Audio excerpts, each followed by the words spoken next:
last year, or the current year, this is our value, this is our tax rate, this is our income. That's the revenue that we'll generate. It's 63, 65, 563. It's the same number right here. Then we take next year's value, the 2.1, times 30 cents gives us that same exact number. But then we factor in the growth rate. So we take the last 8 years, not the new year, not next year, but the last 8 years and get an average. Our average growth rate is 0.0308. So we have to factor in the growth, which is 196, 162. So that means our revenue neutral rate is 31 cents. So that's how we arrive at the 31 cents, if anybody needed to know that. Any questions on revenue neutral arriving at that rate? It's not made up. It's not just come out of thin air. This is the calculation. Any questions from the board?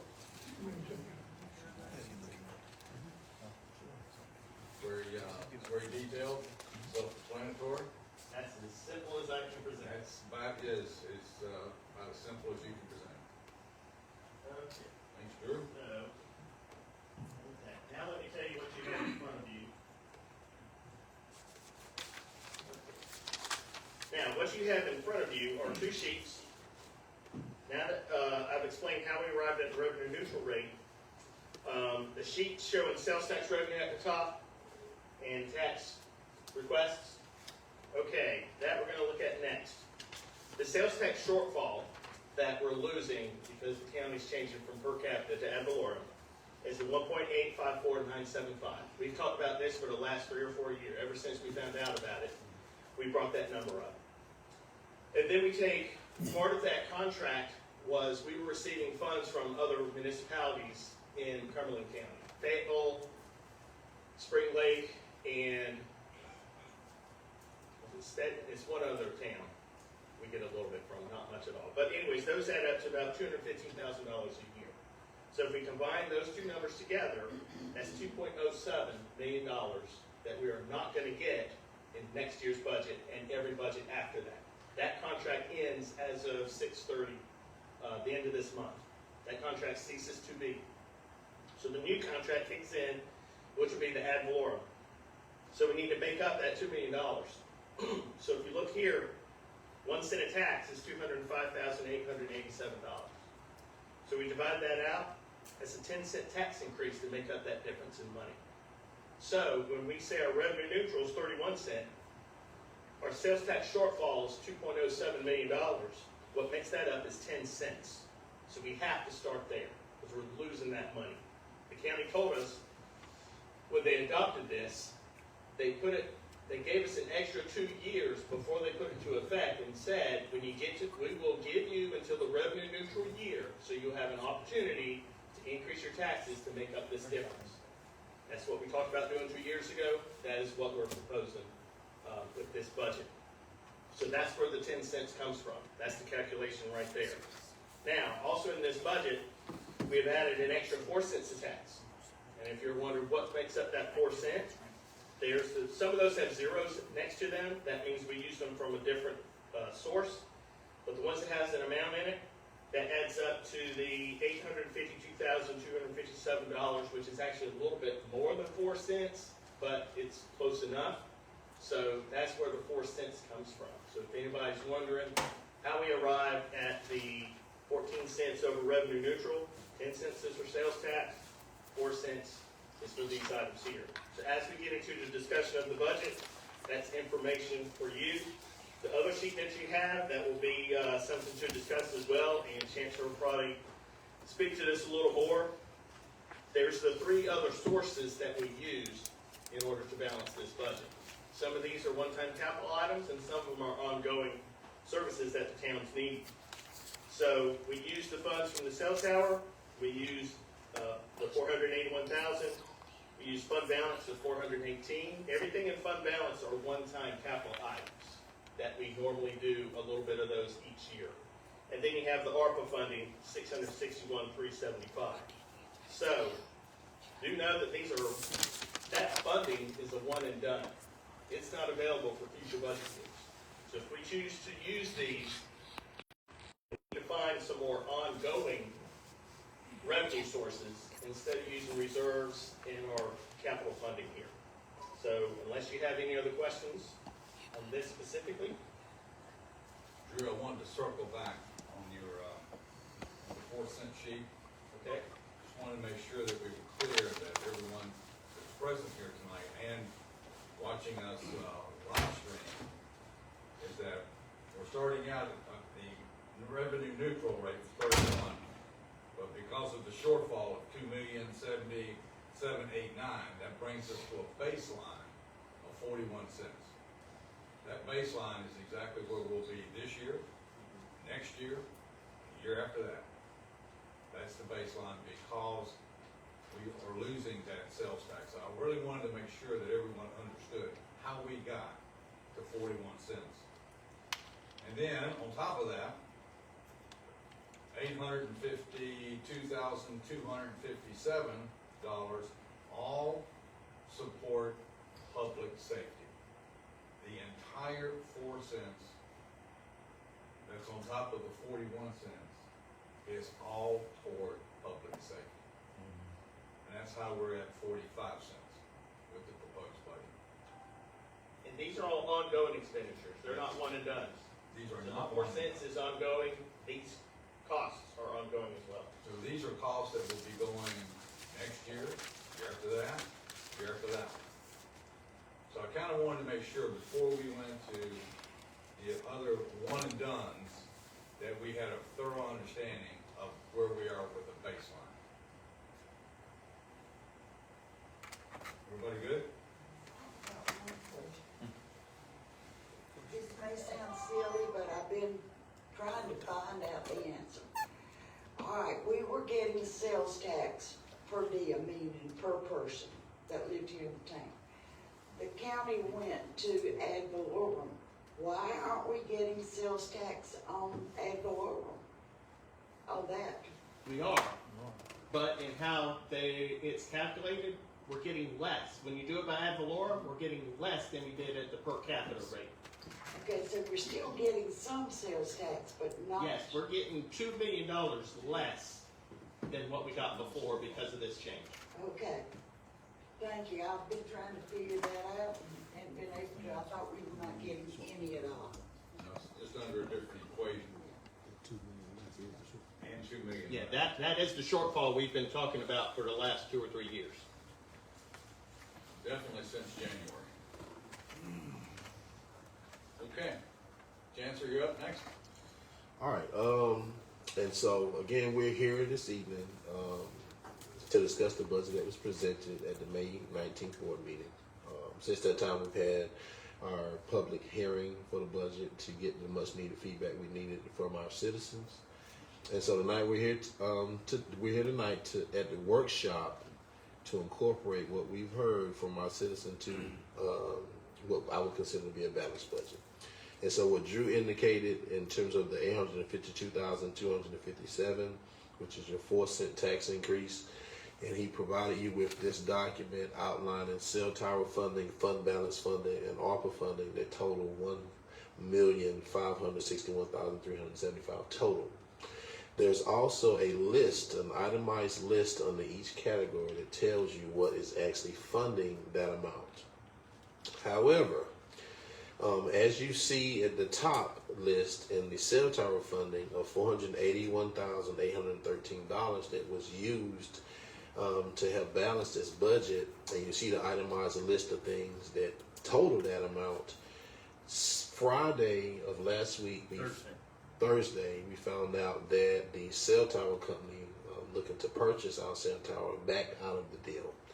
So as such, that $481,813 is no longer available for the utilization of the items listed in that category. So where we begin tonight, we do have to figure out a way to cover that amount.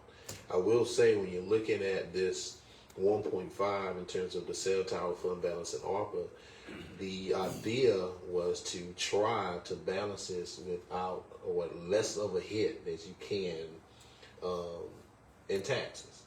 And so that is a challenge. Drew will probably tell you it probably wasn't his warmest and fuzziest budget to move forward with. But now, at the 45 cents, we're at a deficit of about 481,000. And so tonight we have outlined the one-time occurring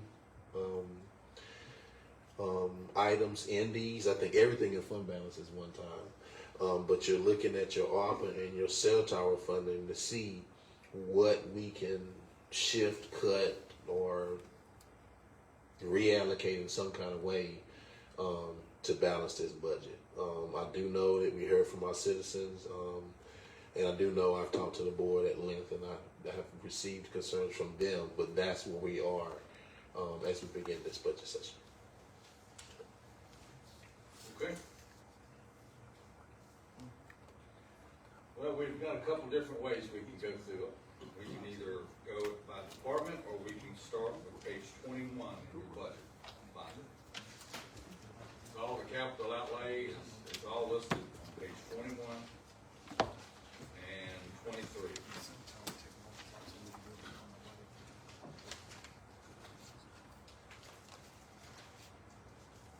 It kicks off with administration boardroom upgrade, $49,250.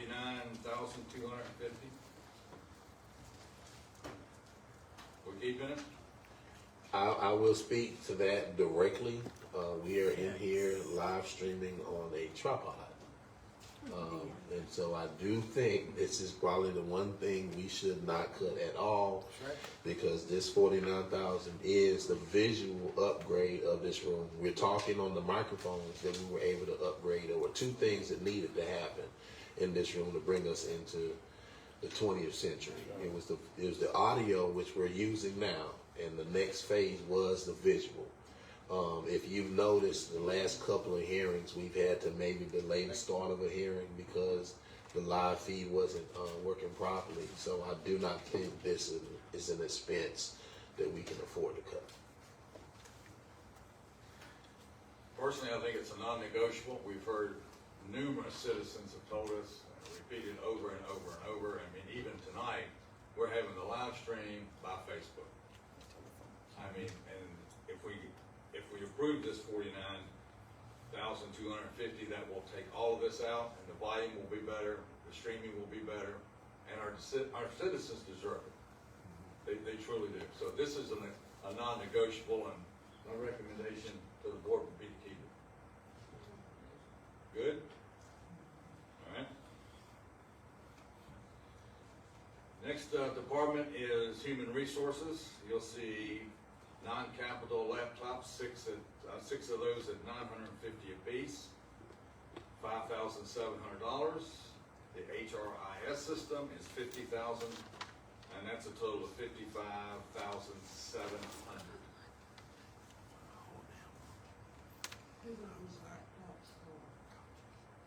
And probably Leanne will come up and defend her honor. Originally I requested 12, but during our talks, we went down to 6. Those are for onboarding, for training. We have about 30 or so employees that don't have office computers, so it's very difficult for them to complete their open enrollment, to do the training and things like that. So that was what the laptops were for. I never got one. And they would be, just for record, they wouldn't be being assigned to employees. They would be kept with HR and used on rotation, so we can keep more than one person. So onboarding classes, things like that. Okay.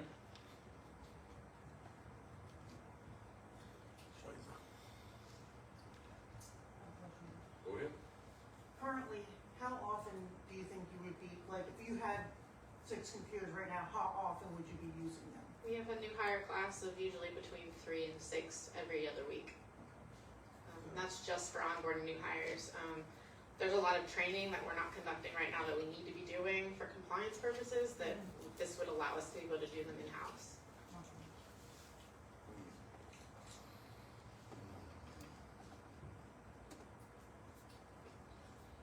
Okay. In or out? Keeping it? Yes. Consensus? All right, we'll move on to the 50,000 probably need to explain that. So an HRA system stands for Human Resource Information System. So this would be our database for all employee records. Right now, we're using several different platforms, which makes it really difficult because none of them speak to each other. This would be a centralized platform. It would be from recruitment to retirement. It'd be accessible to all employees from their home if they need to print pay stubs or look at tax records, complete their timesheets, things like that. Right now, we're doing all this stuff on paper. It's a administrative nightmare. Recurring costs? So the first year it's 50, it's 20 of it is one-time implementation, and then it's 24 and some change. I don't have it. I might have it. It's a per employee per month, so it's $24.87. So it's averaged about $50,000 a year. But this won't go into implementation until January. That's why it's not more this first year. So it'll be this much every year. Yes, and it would fluctuate slightly depending on the number of employees that we have. But it would also eliminate about $14,000 of current spending, so really when you look at it, it's not $50,000 additional every year, it'll be less than that.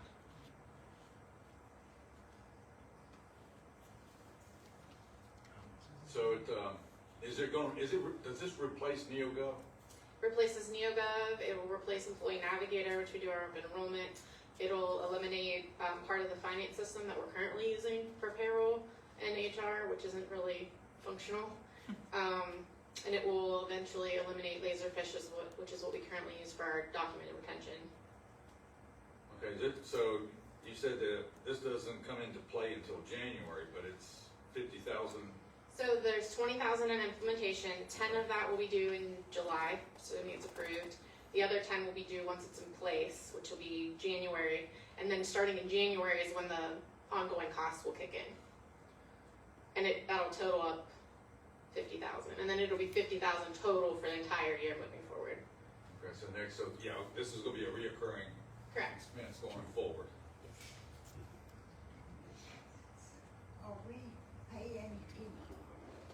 Are we paying anything now for these other systems? Yeah, it's about $14,000 for the other ones, the ones that Okay. we'll be eliminating. And so that will come off. It will, yeah, they're not all gonna come off at once. We've already stopped NeoGov, that was $8,000.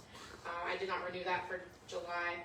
And the other ones will come off during the next year. And Again, those- we don't go into implementation until January. Yeah, and that's sort of been factored into this budget, the savings from the programs we don't have to use.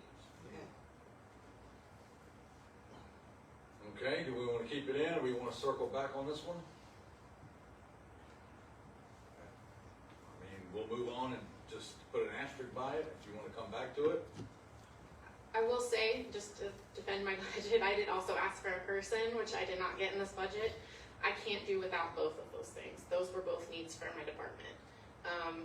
I did a survey of other towns with similar staffing size, similar population, and they all have 3 to 4 HR people in their departments. We haven't had a very strong HR department in the most recent group, I guess to say. Not bashing anybody, just what it is, and we're really trying to rebuild it back to where it needs to be, and we're still trying to get it to just par at this point. Fair enough, Thank you. thank you. All right, we'll put an asterisk on that one, we'll come back. Next one is finance, non-capital computer system, 1,200. I guess that's for you, Drew.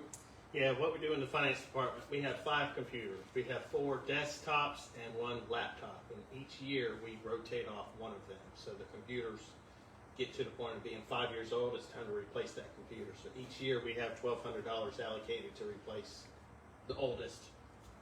I think this budget's my computer finally.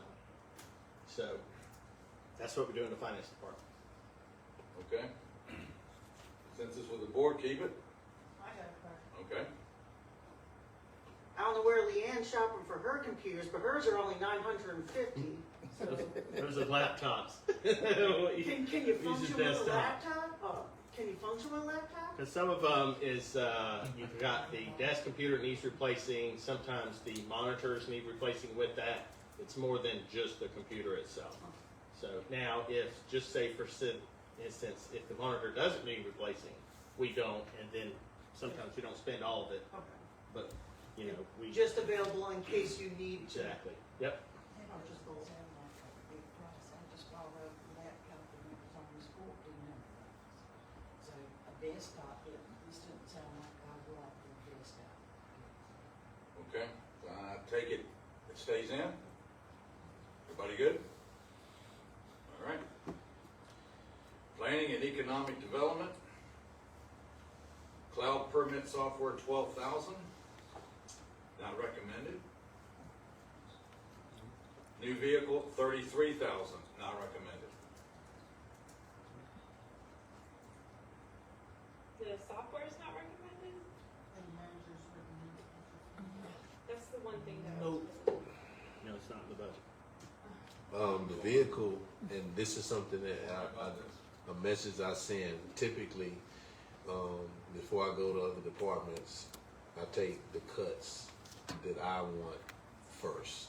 And so the vehicle was tied to us wanting a third code enforcement officer. And this is the sobering conversation we need to make sure we keep on the forefront this evening. Because in this budget, outside of PD, there are no positions. None. And so we're talking about cleaning up the intersection of Camden and Hope Mills Road. We're talking about code enforcement. I've been here going on 10 years. We've had 2 code enforcement officers the entire time. I have talked about creating a 4-quadrant system with 4 code enforcement officers where you can dedicate a whole crew to commercial and a crew to residential. The vehicle that is not recommended would have been the vehicle for the 3rd code enforcement officer. That is also cut out of this budget. So we'll move forward, but understand this is another year with 2 code enforcement officers for the entire town.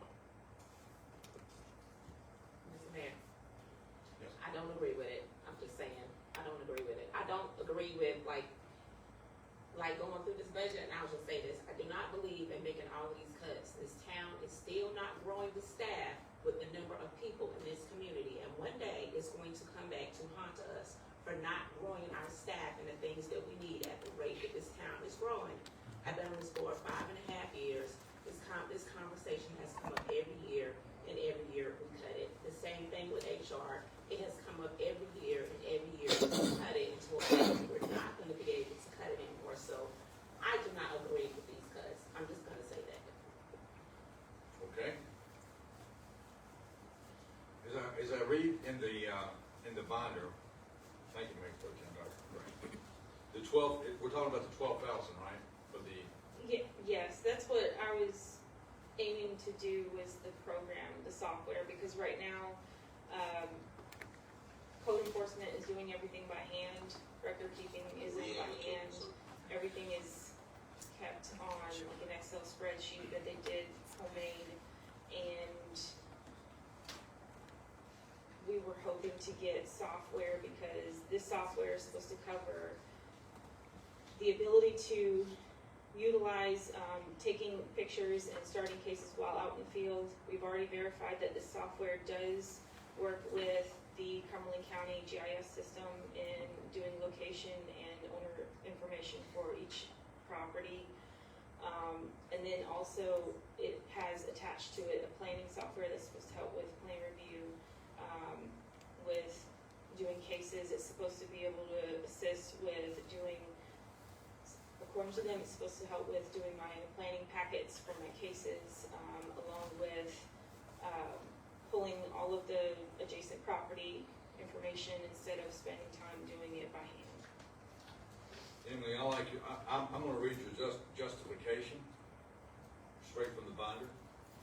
To provide software for record keeping and increased efficiency and automation, provide faster response times.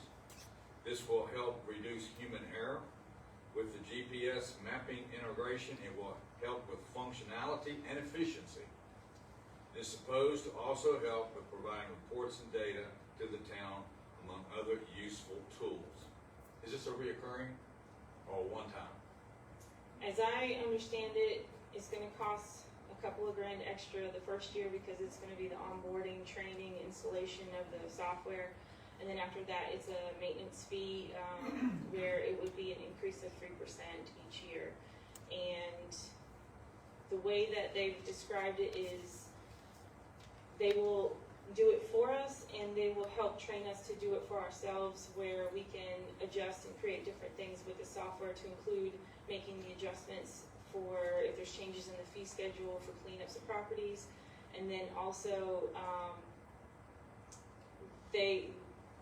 if for some reason we decide that this product is not for us, they will give us all of our files back to us in whatever form we decide we want it, whether it be like a thumb drive, if they want it emailed to us, if, you know. All right, so it's 12,000 this year. What would it look like next year? 3% of that? I believe the next year it would be closer to 10,000, and then it would be a 3% increase every year. Okay. Any comments from the board? I do have a comment, I'm sorry, Brian. The planner that was here before that left, this was about, that he did a presentation on this and how this would work. Is this the same system or is this something different? This is something different. We found this, after he left. He actually helped to update the ordinances themselves to where they are up to today's standards and needs. And then, after that, we were searching for a different software to use than us having nothing.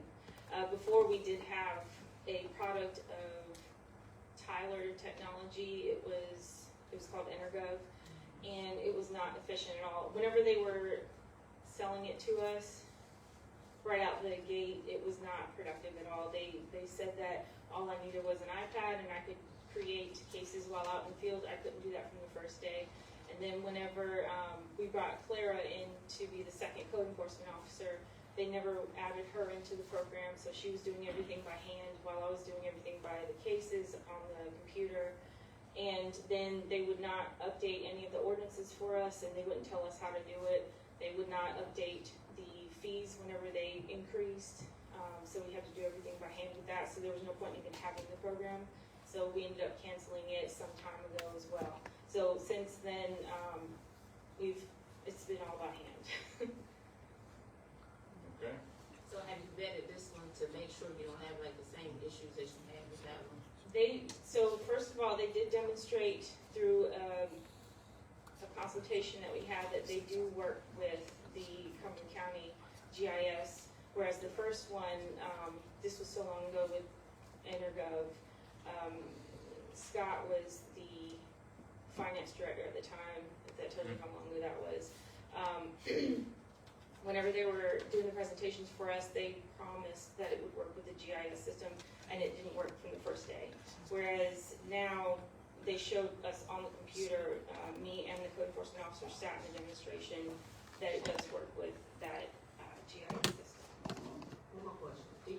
Other municipalities, do you know of other municipalities in North Carolina that uses the same system? It's actually becoming, I can't tell you off the top of my head, but it is becoming a growing system. The nice part about it is everything is AI generated, so they are able to do everything for a lower cost compared to other companies that are out there. And then also, they have a very quick response time if you have any issues, is what they've told me. And they also have classes that you can take as well for demonstrating how to deal with the program. They've also explained to me that they've looked at our website and explained that he was actually very impressed with our website, with how easy it was to find information. And he went into detail about how he could actually integrate things into our website that, say you wanted to issue a complaint, it could go straight into the code enforcement system with working with our website that we currently have. Man, I got a bunch of comments and questions. So bear with me, I'm gonna jump around a little bit. And potentially you might help me too. You were code enforcement, right? Yes, You got promoted. yes. Did they fill your position? As you said, Ms. Hines was the #2 code enforcement officer. So now she's the only one we got, right? No, I was the first full-time code enforcement officer for Hope Mills, and I did it by myself for over 10 years. And they eventually moved Clara over to code enforcement as the second code enforcement officer. She was moved over, I want to say, in 2020. And at that point in time, we then, after Chris, the old planner, left, we ended up promoting Xavier, who became the second code enforcement officer. He took my place when I became planner. So we have two or one now. I have two now. Officially, as of 2 weeks ago, we have two code enforcement officers. And the second planner position they had, or the assistant, whatever it's called, has that been filled? Yes. Yes. It has been filled? Yes, for about 2 weeks, I've had a full staff. Okay. Alright, another question I had, the software you're speaking of, just like our HR director said, I know that for the last several years that, code enforcement has asked for another person. We always kick that down the road. Is that something, if you don't get a position with that report software or permit software, whatever it's called, is that something that can help cover that, not getting that other person? I think it'll help delay it for a bit, only because it'll help with accuracy and record-keeping purposes. Obviously, it'll be very helpful to get a third person because we are growing, but on the other side of things, for example, new subdivisions in general don't usually need code enforcement for the first couple of years in existence because they're new homeowners and they tend to care more about it, and usually it's owner occupied versus rentals. So in general, the first couple of years with new subdivisions, you don't usually have to deal with it too much. Well, so our code enforcement, I know it's an educational piece when y'all go out and talk to people and everything, but it's also a revenue source for the town, correct? But it does bring in something. So we have You don't issue fines and citations? we have a budget set up for cleaning up properties, and what happens is if we clean up a property, they get sent a bill, and they get charged the amount of what we've paid the contractor plus an admin fee. So I guess, and I'm gonna skip around here a little bit. I appreciate you answering my questions. So, I see right here on this sheet right here, the, tax increase request. Assembly, fire position, salary benefits says 2 of 3 unfrozen fire position, salary benefits, 134,657. What is that? Unfreezing 2 positions, of those 3, is that what that's saying? This current budget year, last budget year, we froze 3 fire positions. This year, we unfroze them. Once they got to full staff, then they could fill those other 3. They have filled 2 of those 3, so now the one remaining is frozen again with this proposed budget. So they've hired 2 of those unfrozen?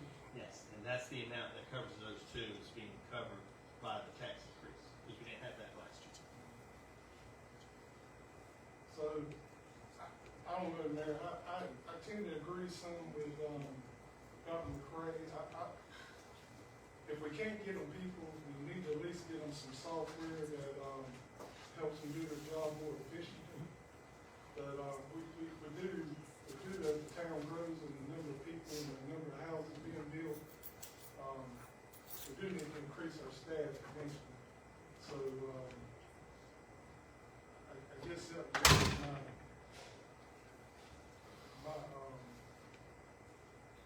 information. Is there any way, I know there's a frozen position in the fire department right now. That's correct? that one, yeah. Now, I mean, is there any way, because the fire department just went through a DOI inspection, you said they're full staff, they've hired those other 2 people on top of the full staff. They maintained their, class 2 rating, with the insurance services, so is there any way that other position that's frozen right now could be moved to one of maybe HR, or code enforcement? Well, that position's not currently budgeted. I understand it's not budgeted, but it was at one time, then we froze it. So now what I'm asking is there a possibility we could unfreeze that position and move that position to one of those other two departments that has a need It for? actually never was funded. We added it to this year's budget, not in funding, but once fire department got to full staff, we could start filling those positions. We actually offered this last position, and then he went to Fayetteville, so we were under the impression it was still open. I didn't realize that, you're talking about the one that was budgeted for the current year, is frozen now? That vacancy, yeah, we talked about that. Yeah. Yeah, I didn't- The one position, I had said. We had an offer, we offered it to someone and they turned it down, so I Oh, well, it's not funded. It's not funded. So there was three that were originally froze 2-3 years ago, whatever it was.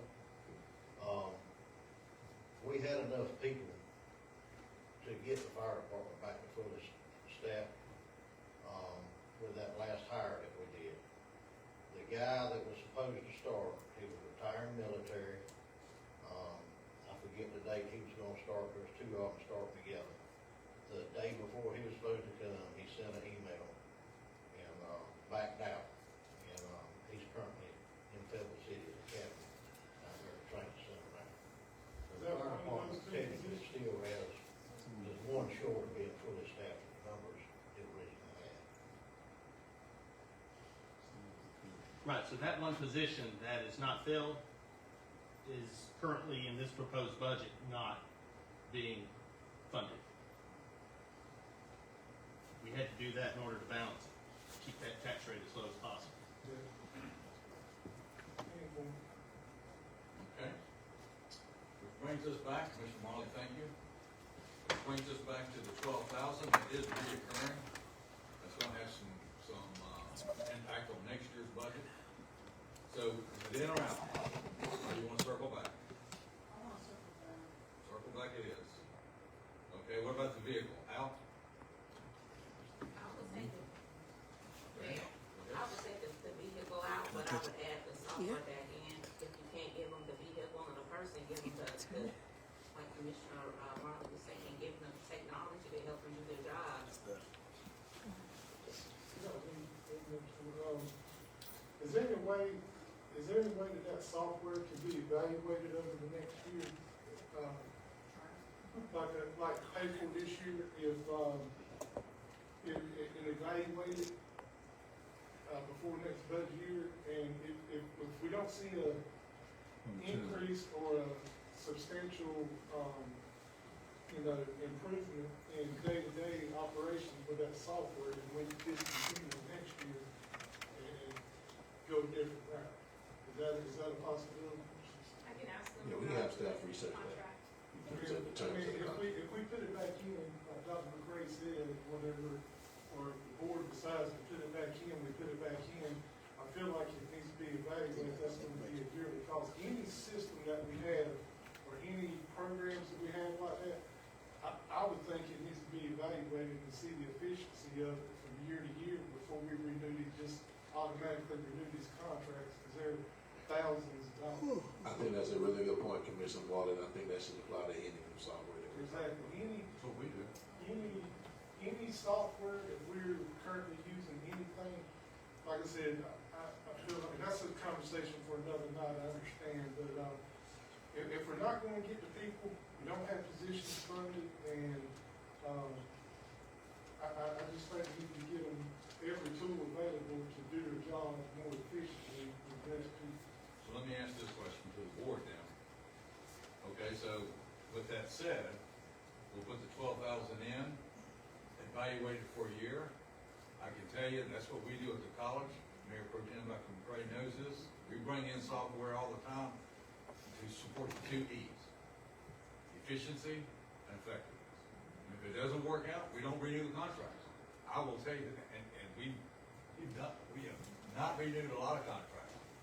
And I'm in the legality of this, if if the board agrees, I would also like to ask the manager, from this point forward, maybe he could, create a policy or SOP, something to the effect of evaluating everything we have in the town as far as program-wise, apps, whatever we're using out there in the field, evaluate it on a yearly basis, and, that way at budget time, he can report that back to us and let us know if we need to keep it or not.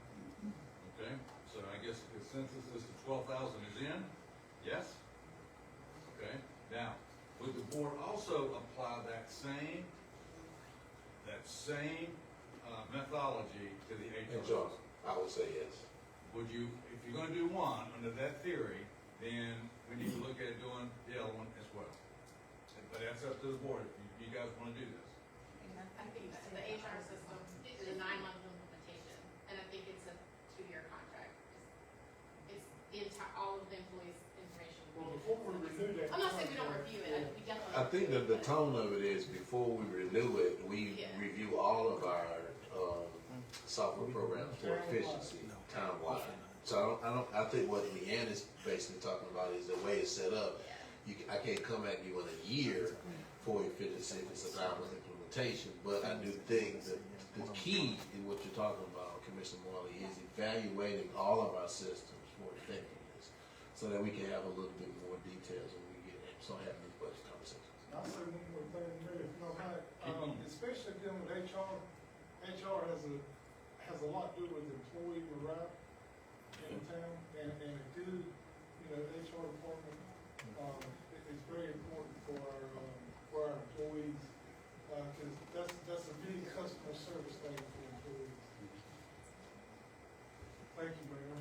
No, thank you, Commissioner Marley. So I'm going to take the asterisk off the HR system software that is in. We're going to add the 12,000 for the software for planning, and there'll be no vehicle. That's where we are currently. Let me clarify. We're doing Want to make sure the that HR we're- software and the laptops. and the laptops. Okay. Yep. The only thing we've got to know so far is a vehicle. Moving on. Thank you, Emily. Thank you. Do you have a comment? Go ahead. It's not necessarily to Emily, but I was reading ahead, but, I think I'll get to it when we get to it, so never mind, but it'll, You'll get to it when we get to it. True story. You will. But I'm reading ahead, It's at the bottom. yes. Yes. All right, moving on, our next department, Public Works. I'm not sure I'm reading this right. It says no capital requested. That's just for that department. I know. Down to the next one, building operations has most of it. Yes. Building operations, let's start there. Non-capital floor scrubber, 3,200 requested and recommended. Is that a yes or a no? Personally, I think that's a person. That's a soldier job. Where's the soldier? Everyone, Well, no man on I the can phone bring in pole. manual labor. I can do some manual labor. So, Is that Send a the yes or rookies. no? Is it in or out? I think it's Consensus of the board? Okay, out. You're Oh, right. wait. What kind of floor scrub are we talking? What The King Ranch. floor scrubbing machine, I mean, what are we talking about? And my question is, Mayor, will it make them more efficient? Will they be able to go off and do something else? Because that's. Save somebody's back. And it may be. Yeah, but this is where I am with all of these jobs. If you follow all of the other municipalities around us, well, first of all, I don't think we need to try to compare ourselves to them. I think we need to try to supply the needs that we need for our town and stop trying to compare ourselves to what everybody else is doing. Second of all, if you do listen though to some of their conversations, everybody is talking about retention of their, getting mixed up right now, I was gonna say faculty, retention of their staff. So if you don't provide the people the same way that we need people to do stuff, these other municipalities need them too. So if you don't provide the people with the things that they need, they don't have to stay here. And if you think it's really easy to replace good talent, it's not. So I just feel like you have to keep that in mind when you be like, well, you can do it, or you can do it, you know, I just think we just need to be very mindful of that. And is that $3,000 really going to make or break us in this budget? Just so you know, before John speaks, every one of these capital items has a justification sheet in your book. It tells why we wanted each one, what it's for. Every question that you have is all in here, but John, go ahead. Don? It's basically your scrubber buffer that you see, soldier type. But keep in mind that in addition, I mean, it's for tile floors. And next door, we added thousands of square feet of tile that needs to be cleaned and maintained. You can't just put somebody on the end of a mop and keep something clean. You know, you have to properly equip them. That's what we're looking at doing. Okay, so requested tool, go ahead. Just out of curiosity, are the floors no wax floors? I mean, I know it's a little micromanagement of questioning, but I'm just curious. I couldn't tell you. You couldn't tell me. Okay. All right, I'm gonna ask again, in or out? There's one out, there's one in, and there's two ins. Need one more. It stays, it's in. Next item, rekey doors in Town Hall, 6,700, requested but not recommended. I'm just gonna say this. How much does it cost to secure this building? To rekey these doors? Now, think about the safety of this building. I think the answer would be the safety of this building doesn't have a price. $6,700 to ensure this building is safe. When I get over to Parks and Rec, I'm gonna bring up the same thing about one of their items. I think we need to make sure that our building is safe and secure. I mean, that's my opinion. One of the reasons we asked for this was because over the years, different departments have gone and changed locks on their doors. And we have had locked doors that people have asked me, don't bring the master key. Master key doesn't work. So when we rekey, what we're looking at doing actually is building a system that we are going to have the same types of locks that are going to be proprietary, so that we can only have one locksmith change them. They have to be permitted, so that the same locksmith has to have the permissions to do it. And then there is going to be a single grandmaster key, so as we do them in all the buildings, we'll have, my plan is to have 2 grandmaster keys. Whoever's holding the public works director position gets one, town manager gets one, so we can go in any place in the town that we need to have access. And then there will be a generic master key per building. But we have to start someplace, and right now, you know, the hard fact is, I get called and I can't get into some of the offices, because people have been allowed to change them. We need to change that system so that, you know, only certain people can allow locks to be changed. Don, one-time cost, right? One-time cost. Not reoccurring. Didn't we just replace the one out here or the outer doors? Outer doors is completely separate. Those are electronic keys. We're talking about the keys that are on the inside offices. And that would cost $6,700 for Easily. change the lock. 32 doors. That's cheap. That's cheap. That's cheap. Hard. Doesn't sound cheap to me. 32 doors? Yeah. Oh, yeah. Okay. The consensus of the board. Just to throw this out there, not that any of these aren't important, every single item that every department can ask for is very important. But you do realize that every time you're adding something that has been taken out, we've discussed this with the department, the manager, myself, that department, and did a priority listing of every single thing on here. So it's great for all of it to be on here, but every time we add something, I need a revenue to pay for it. You got it, Drew. So far, we're plus 12,000.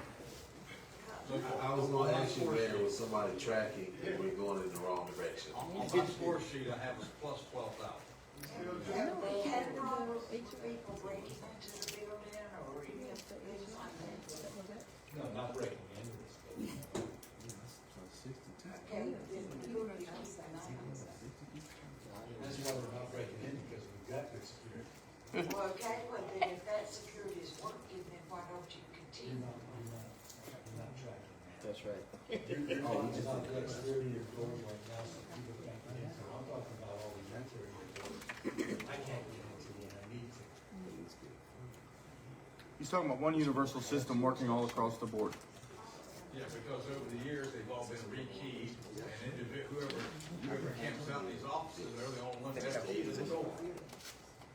I'm trying to hers. I'll say this, it's for the safety of our employees. I say You know, it's sir. Okay? Somebody shut the bill. All right, got one in, one out, and two ins. I say in, just Three roll it in. all over, this might go up another thing. All right, that's plus 670, so we're up to 18.7 now on my score sheet. Next, a used minivan, 30,000 requested, not recommended. Okay, now. Retaining wall and regrading, I requested 40,000, manager says 20,000. This is where in our yard, above the service garage, there's a retaining wall right now that's deteriorating and falling apart. We, in our discussions, it's gonna cost us, we have to have it engineered because of its height, and then it'll have to be built. So we're looking at, if we at least can get it engineered with that 20,000 this year, we will come back next fiscal year and ask for the money to actually build it. But we Yeah, have to that's start my someplace. question. Back to my question, because I was wondering, if it's gonna cost 40,000, and you only get 20, I mean, what kind of wall are you gonna do for that? So that's for the That's for the engineer. engineering fees, okay. Moving on. Everybody good with leaving 20,000? Good. All right, we're moving. ADA transition program. Department recommended 75,000. Manager recommends 45,000.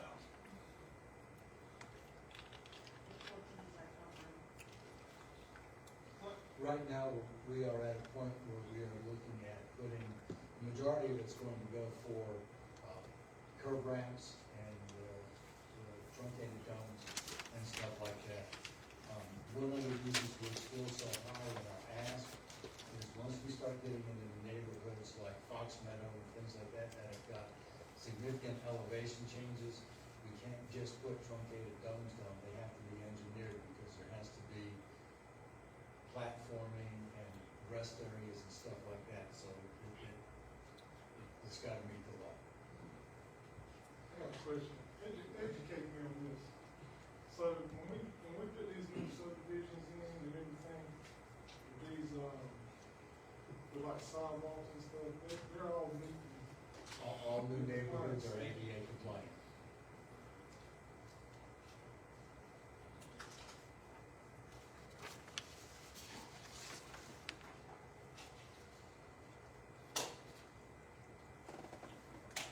Any other questions? Does it stay in? Okay. Feasibility study, department recommended 76,000. Town manager recommended 0. Any discussion with that? 0 it is. Next item, log boom. Department has recommended 140,000. Town manager recommends 0. Why did Now, you this is the recommend- buoy system out there on the lake, just to make sure everybody understands what the log boom Why is. did you not recommend that, and it Because in been the, asked for years? because in the grand scheme of things, when we're talking about growing the staff, we're talking about positions, and we're talking about things essential to the operation of the departments. There were some things that had to be cut, and the long boom was included in those cuts. And the safety of people out on the lake is not important. I think the safety of people at the lake is always paramount. I think that your weighing is which one is more important, a log boom or a position or software needed to efficiently run our HR department and things of that nature. Commissioner Sproul? correct me if I'm wrong, the log boom only stops debris such as trees and stuff going over. It's not meant for people. Yes, it does. Typically, in the past, the log booms like that have been designed to stop debris. Current engineered configurations have got handholds and stuff like that, so that if anybody gets stuck there, they've got something to grab a hold of and essentially not tire out and go under. One more thing that I want to, two things. It's not a statutory requirement, so we don't have to have a log boom. And secondly, somebody would have to just about intentionally go over those weirs, because on a normal elevation, pool elevation, there's about 3 to 3.5 inches of water going over it. So 3 inches of water is not going to just wash somebody over the walls of the weirs. And on any given day, it's only 2 of them. It's only 2 of them, and I've taken the boat out between them. Well, I'm gonna say we leave it in. That's me. All right, one in, how about everybody else? Nope. Nope. Okay. So it is. Moving on to service garage. Mayor, before we move on, I Okay. have a comment. One thing, and I guess my comment would be to the town manager, more or less, on the rekeying of the doors in the town hall, or any door in this town that's rekeyed because an employee changed the lock on that door. Makes me want to ask the question, what is that employee hiding? Why is that employee changing that lock without you knowing? What I would say is, I don't know if it was one particular employee or what duration of time that it happened. I think it's departments, per se. But I will say, I was locked out recently of my own office. Well, moving And forward. so I see your point, but I'm kind of wanting to clarify. I don't think that what Don is saying is that you had this rogue operation where individual staff were just changing out locks. I think over time, we just realized that we just don't have a system that he explained in terms of master keys and things of that nature that would allow him as a maintenance supervisor in public works to have access, the adequate amount of access to the buildings. How we got here, I would probably say that it's probably over about a 20-year span of time. But I don't think it's what you're specifically saying per se, but the need is If you there. have an office in here that's, somebody's changed the locks on it at some point in time, I'm not saying it's employees here now, past employees, whatever, but it just. No, we got in some kind of way, so I see your point. Not sure acknowledge as a town. It manager, should not happen. It should not happen. No. Moving forward. It definitely should not happen. And with this case, what Don is doing is you can't go to a locksmith to get another key with this new system without going to a specific one. And so that's the system of checks and balances we probably should have had in place, but we are taking those tests because security, and I won't get into publicly the things that have happened in this building, but we do need a heightened sense of security, which is why we talked about the front area as well. And so I do think that those are things that you can't really put a value on. How we got here, we can speculate, but I do think what Don has is Doesn't matter how we got here, we're here. I think he has a great plan of action to rectify the problem. Amen. Mr. Swole?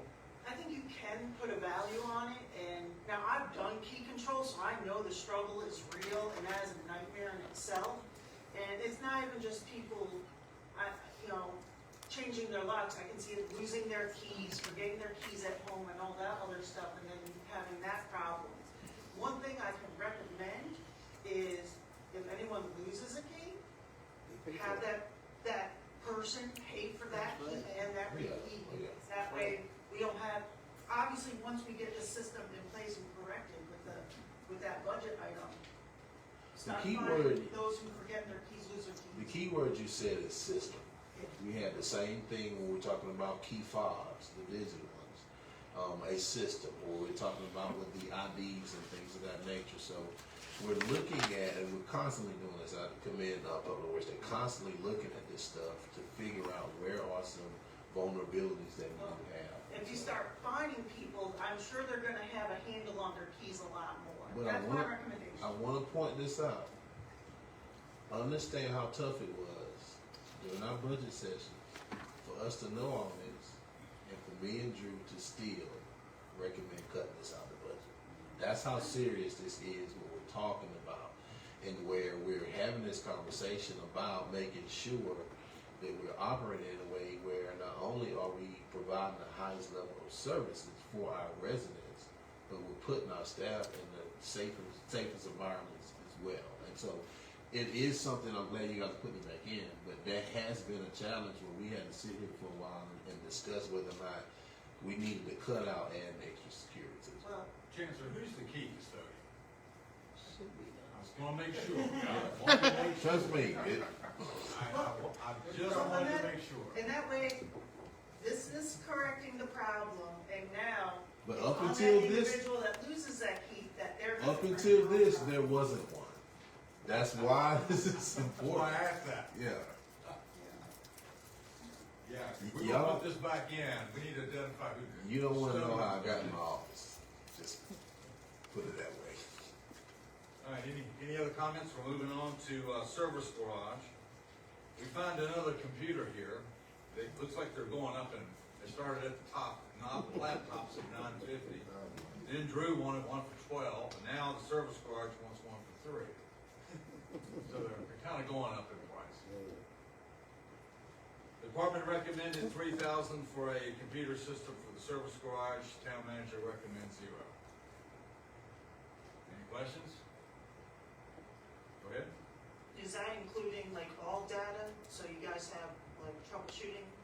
Well, that included actually being able to get information to it, because there is no line to the service provider. But we're good. We're good. Okay. All right, that's out. Okay, moving on, our next big department is, thank you, Don. We're going into police departments next. Current leased vehicles, I'm just gonna read through them. Department recommended $597,750. Town manager concurs and recommends. New lease vehicles, 4 of them, $111,100. Manager recommends $73,375. Motorola portable radios, 15 of them, at $6,340 each. Department recommends $95,100. Manager concurs. Any discussion about any of these items? It's all public safety. A lot of these are listed and are included in the 4 cent. Now, that current lease vehicle, we have to keep that under insurance, because that's already signed contract. Yep. So really, these are really non-negotiables. I'm just going through them. I think they're gonna stay in the budget anyway. That's a yes, all 4 of them. Moving on to animal control, we know that that's not in the budget at $89,125. Are we putting it back? Position, animal control. Yes, sir, I said yes. Absolutely. There's no capital there, but I'm just gonna, since we're at animal control and we're in the police department, I'm just gonna go ahead and ask, are we putting the 89,000? We're gonna fund the position. We're gonna keep the position, we're gonna fund it, and we're going to separate from the county animal control ordinance, and we're gonna draft our own. Well, I just said the 89, I know that's not just salary, and is that No. just salary and insurance? That would be the whole department. It's on page 6. In your binder, if you wanna look at, It's $88,125. Position 6. it's on the position on page 6 under the police department. One thing. It's page 12 in your front part of your budget book. Well, if you go to the police department, it's always at the bottom, in the binder. And that would be under tab 9. Go to tab 9, and you'll find it at the very bottom. Yeah, it's 89,125. Yeah, 89. What's the contract services for? The contract services in the animal control department, the $750. Yes. That is for their portion of contracts that we have with the police stations, the copy machines, the different things that they have to pay for their department. A piece of that goes to that department as well. Okay. Now, what is special animal control? I know these aren't much money, but they add up. It's, you know. So $150 under special, that is special supplies that just an animal control officer would need. Okay, well, I say the travel and training, 150. In fact, I'm gonna be against all travel and training except for the police and fire departments. So I say, take out $150 on that. Mayor, Mr. Marley, go ahead. But it's listed separately. I don't think we can take out his travel and training, because he's a sworn officer as well, he has to have. Okay, well, it's kind of listed as animal control. And there's a special here, whereas the police department, if you go look, their travel and training is all together. So why wouldn't one? Well, we have all kinds of different officers. He serves a different role, he serves a different role. Right. Pretty much independent. Okay, so am I hearing the consensus is we're adding the $89,125?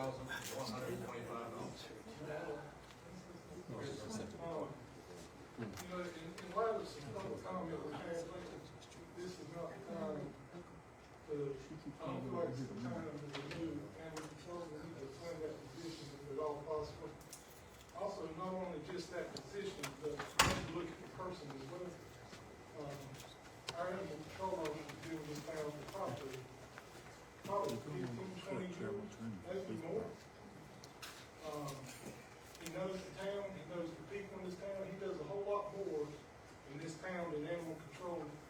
I see him riding neighborhoods in the mornings.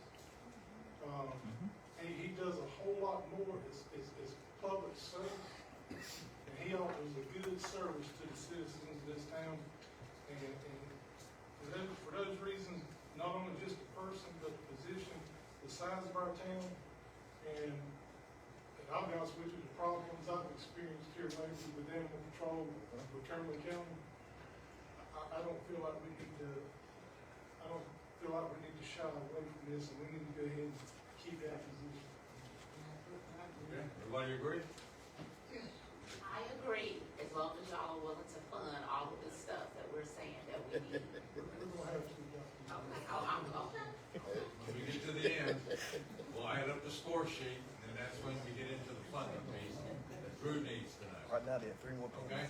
This is our wish list. Our workshop, it's we've listened to And I the will say performance. that everything that we've added so far, I just want to comment, for whoever's listening, everything that we have added so far has been to the benefit of the citizens of this town. We have done nothing, this board is not, we call it our wish list now, but it's not our wish list. This is our necessities, thank you, for the citizens of this town, and for this town to operate at a minimum staffing level and a minimum service that we're requiring, that we're giving right now. So we're gonna have to make that.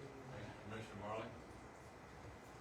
And I want to say that, as we're almost getting ready to get into to the rest of this first page. The departments presented a bare bones budget to us. Bare bones. You did, all of you did. It's our turn now to look through it and make some additions, and that's what we're doing tonight. Okay, in the fire department, that's under tab 10. You can follow along. Non-capital computer systems 3 at $1,542. Department recommends $4,625. Manager recommends $4,625. iPads 9 at 1,100. That's a recommended 9,900. Water rescue kits, 6 of those at $1,720. Recommended is $10,325. AED equipment, there's 3 of them at 3,864 piece. Recommended, 15,475. Current lease agreement, recommended 12,300. Air compressor system, 55,000 recommended. And we really talked about that on the walkthrough. I think everybody knows that one. Digital dispatch system upgrade, 77,000 recommended. New vehicle, Ford Explorer, 49,700 recommended. New vehicle, Chevy Silverado 2500 crew cab, two of them at 66,000, totaling 132,50, not recommended. And the last item is the substation property purchase and design, 100,000. May I ask a question? Why is there a current vehicle lease down here and we've got current lease vehicles up there? Why would that not be included in that $11? There is one fire vehicle is a leased vehicle. So we have to budget for that, we're committed to it. The vehicles we're going into the future for the fire department will not be leased. We're only doing the leased vehicles for the police department. Okay? And the police department has a fire car as well. What was that? All the police vehicles are being leased. Yeah, but you said this one is for a fire. There is one fire vehicle that we have leased in the past. We're committed to that for 4 years. So we have to pay for that, we have to budget for that cost. Oh, okay. That's a reoccurring. Okay. Okay, we're at the bottom of the page. Are we keeping everything in, or are we taking something out? Substation? Substations out? 100,000? That's where I was coming back to. Yep.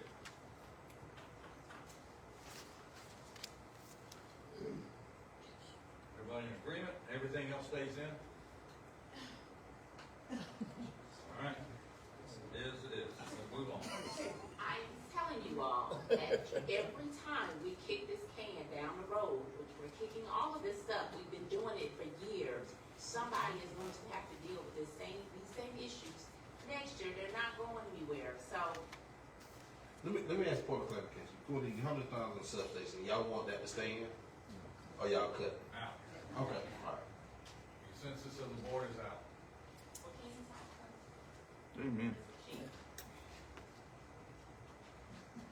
Just to address, what Dr. McCray said, y'all remember back in January, you remember that little packet I gave everybody that showed a study from the year 2000? When you cut that out, just think back to it. And the newspaper article that I had, that said we would have those stations within a 15-year plan. That 15-year plan ended 10 years ago. It's 25 years later, and we're still at one station in this town. So, I understand you make cuts, but I'm not doing my job if I don't fight for my people and the department. And the mission. And the mission.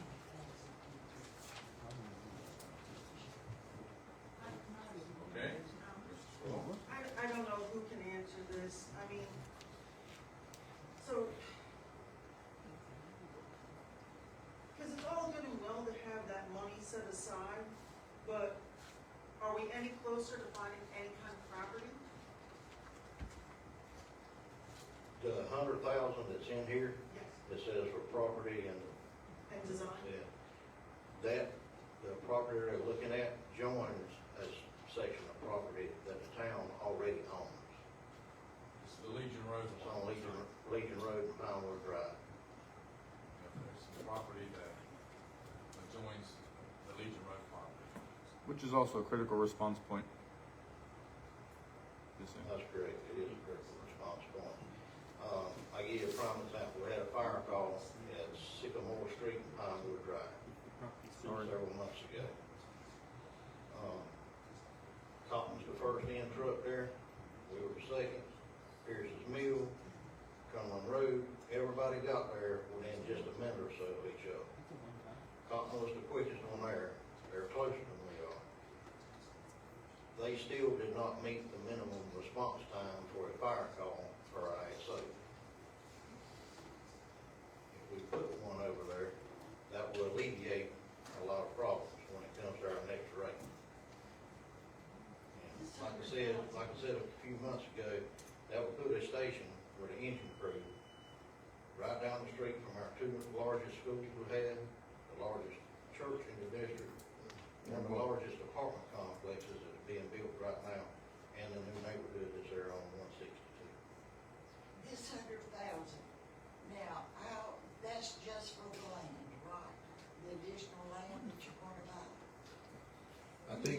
I think the original thought process is we were trying to actually fund this with a set of tax. What that would do is, this year, you would have the money for property acquisition. When that tax allocates that same amount next year, you would have money for design. And then the following year, you can put it towards construction. So it actually starts to pay for itself. Okay, so This amount is just a one-time hit. we're looking at 3 years before you could actually happen. I'll change my vote, yes, then. Leave it in. Leave it in? Because in my opinion, we're not making this, we're not making any progress or any steps towards the things that we need. So we don't need the HR person this year, we don't need the code enforcement person again, and all these other positions that we cut. The need is not going anywhere. You're still gonna have a need. We just keep kicking the can down the road because I don't wanna pay higher taxes either. I live in this community too. But we're cutting this budget so close that it doesn't make me feel comfortable as a commissioner, as a citizen for this town. I don't feel comfortable with some of these cuts that we're making. To me, we're not making any preparation for the future. Again, the goal is that we do keep it down, is the tax rate down as low as we can, but we need to make sure that we're providing the services that we need in the community. And sometimes I don't feel like we do that. Like I said, I don't want to compare myself to Cumberland County or Fayetteville, Spring Lake. I want to make sure we do a budget that provides the needs that we need in this town because every year is something. Last year it was the SROs and the getting kicked off the server. Then we thought we was going to get this cell tower thing we did. Every year is, even though we're doing this, it's something that we still need extra money for every year. So we're not making any steps or any plans for improvement. We keep cutting this stuff out to the bare bones. I was actually under the impression that this 100,000 was for another substation for the fire department because we already own the land that, over there that, where the first one was gonna be built. So that's what I was thinking on this one, that it was for more land somewhere else without doing that one. This was just a. Okay, because I thought that we owned all of that land, I didn't know that you'd have to purchase additional land that's there with that. Okay, stays in, right? Commissioner Swallow? You were keeping the running tally of how much more are we looking at? What money, how much are we? All right, we've put in 12,000, 6,700, 89,125, and we're keeping the 100,000 in. That's the scorecard. What, let me correct, the 100,000 was already in. It's already in. I think you had 89, 6, and 12. That 100,000's already in.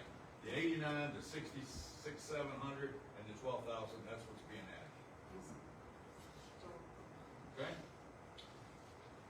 All right, tab 11. Tab 11.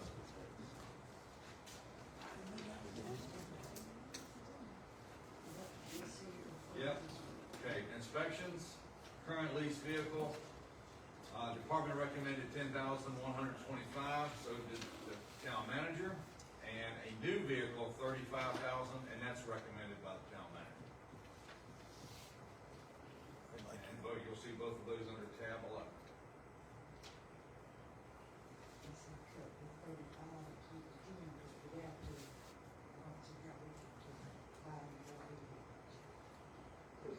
In the binder, you'll see the justifications.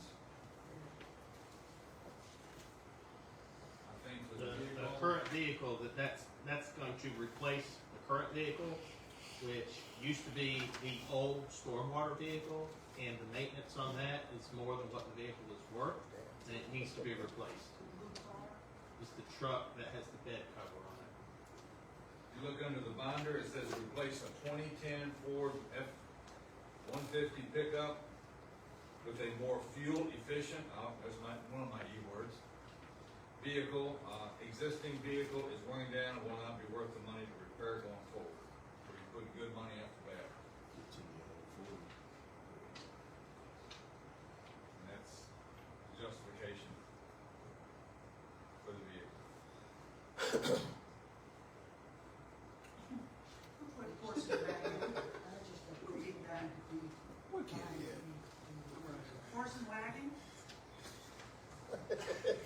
Give me put on the alternative horse and wagon.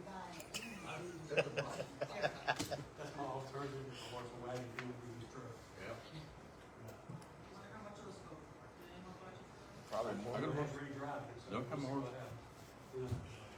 No, in all seriousness, Can you hit the button, please? Oh, yeah. Hello, Ranger. We really need the additional vehicle, the 10,000, that's the lease that, Drew has addressed. We have a lease vehicle, that happened during COVID, we had no choice to get that, so we're committed to it for 4 years. The other vehicle, I want to request a 35,000, I'm gonna do, if I get it, I'm gonna do a, mid-size SUV, that's what I'm turning my department to. 'Cause like I told you before, I can fill it all, I can fill it with 3 mid-size SUVs every 2 weeks for what it costs me, that airport, $150 for 1 week. And it's $100 up every week.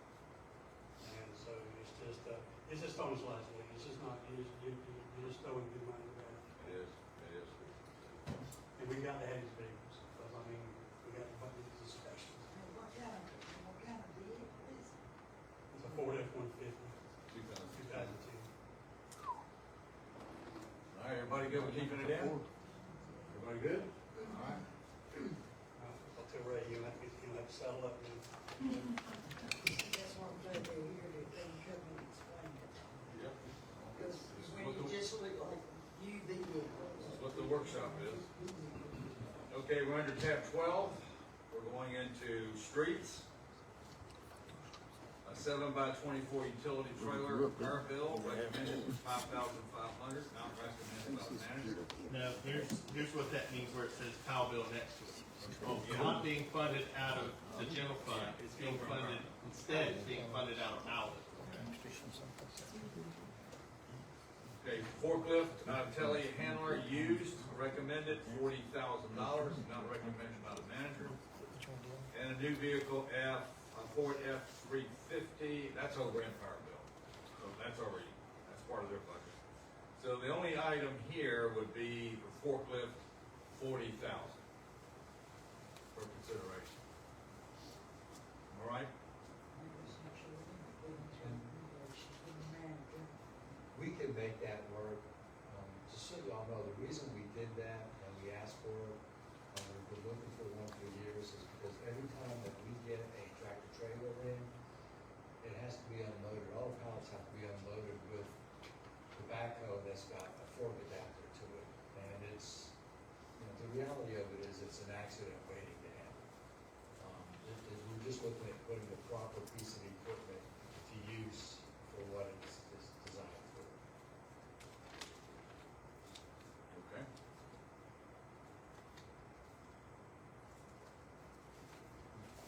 But we'll make it work. Yeah, the manager's recommending it. Understood. One thing I will say, and Jeff's just gonna throw something at me, is on this truck. That F-350 is to replace one that we have, and it is a snowplow vehicle. So it runs the ice box and the snow. I read that as well. Are you gonna be able to transfer over the snowplow to the new one? That's all. Okay, forklifts out. Make sure before we move on. Okay, puts out. All right, move on to tab 13. This is sanitation. Truck employees recommended 12,100. Truck mounted mosquito spray machine recommended 20,000. Now, we talked about this last year's budget, so here it is again this year. No, we did get one last year. You get one last year, and we deferred another one to this year. Remember that? We discussed that last year. We wanted two. We said we paid one last year and one this year. That's why it's in. And that's why it's in. Amen. Any discussion? Question, go ahead. Is this for the actual apparatus that mounts to the truck, or is this the truck included? No, this is just the machine, the apparatus itself. Okay. Okay, both items staying in? Yes? Okay. Thank you, Don. Moving on to tab 14. A lot of parts and pieces to tab 14. Parks and Rec.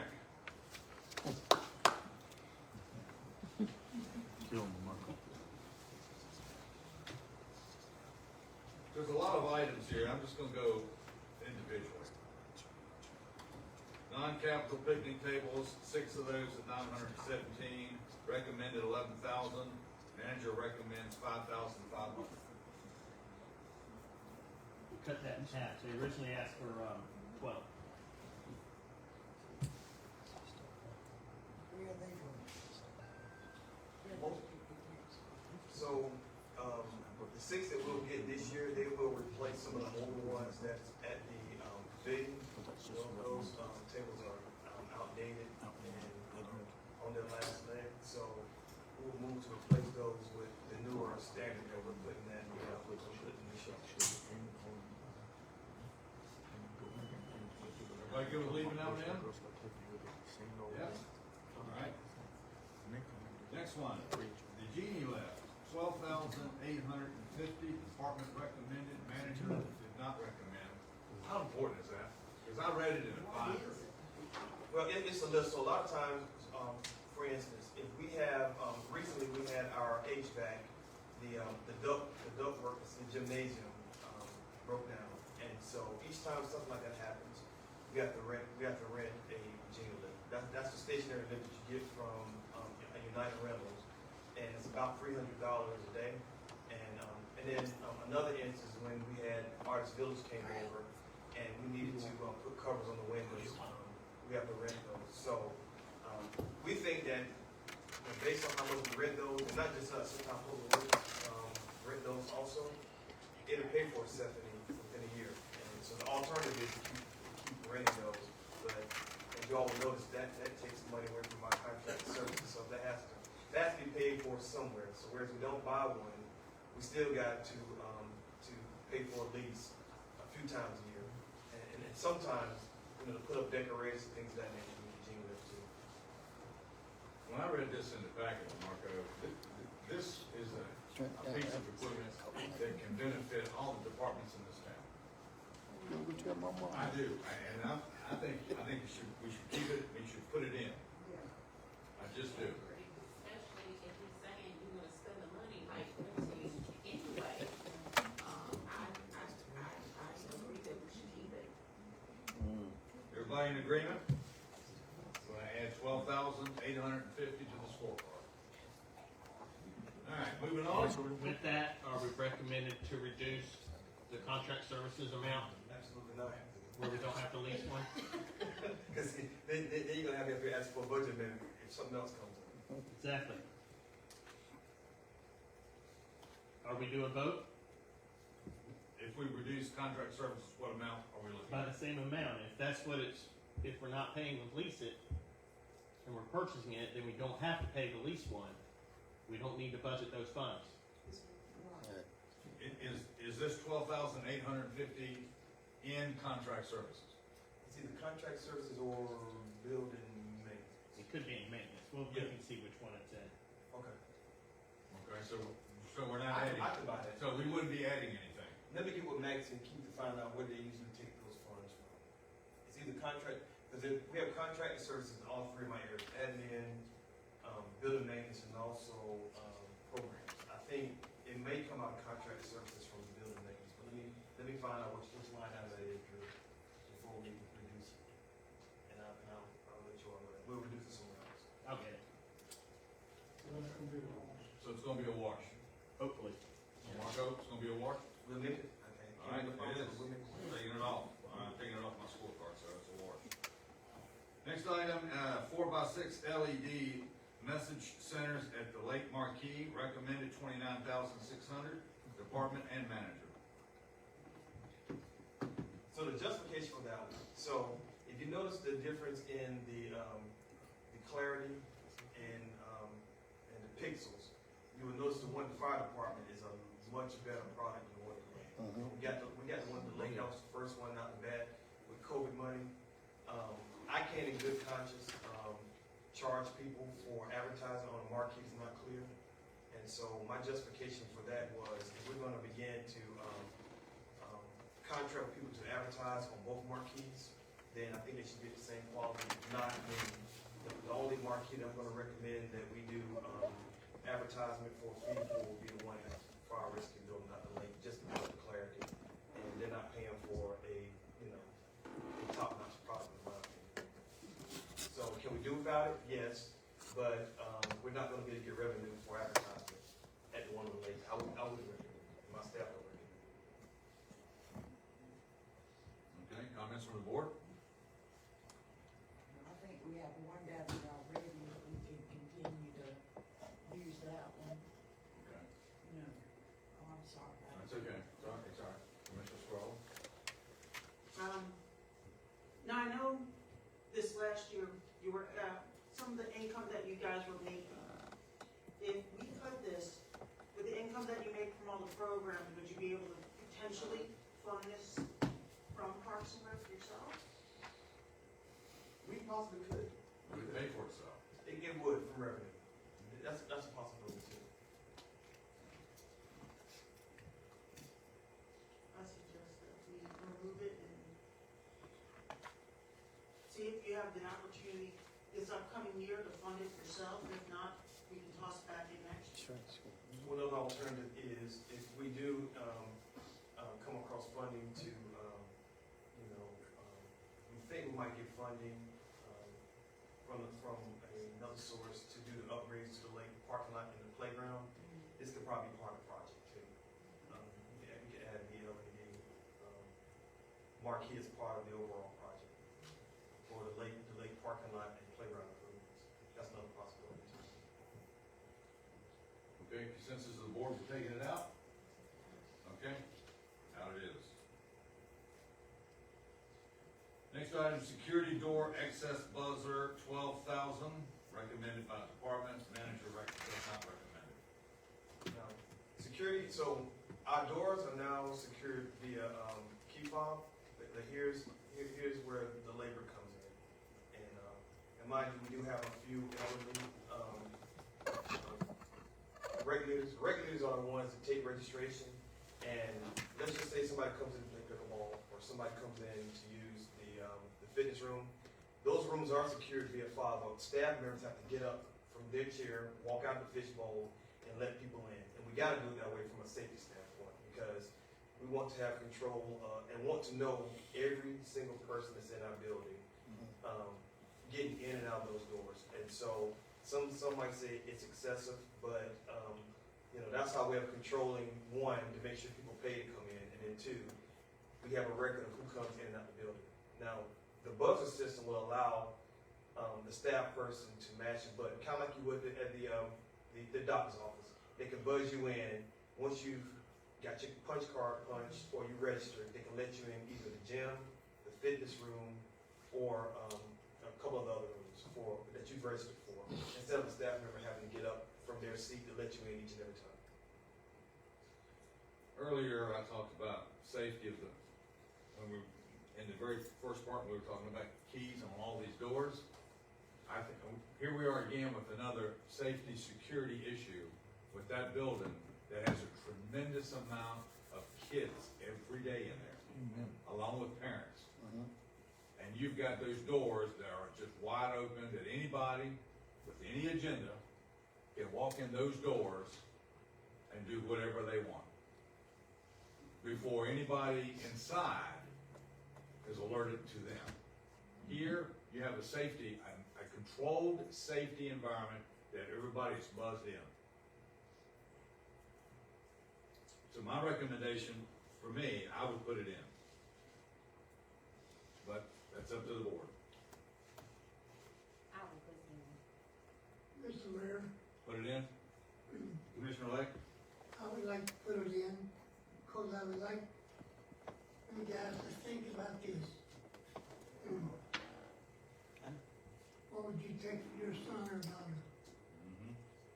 There's no price, especially on a young person.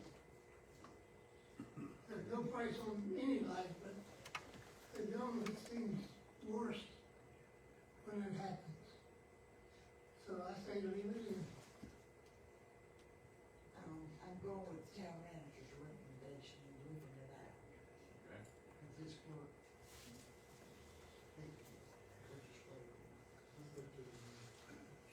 Okay, consensus is, it goes in. That's a plus 12.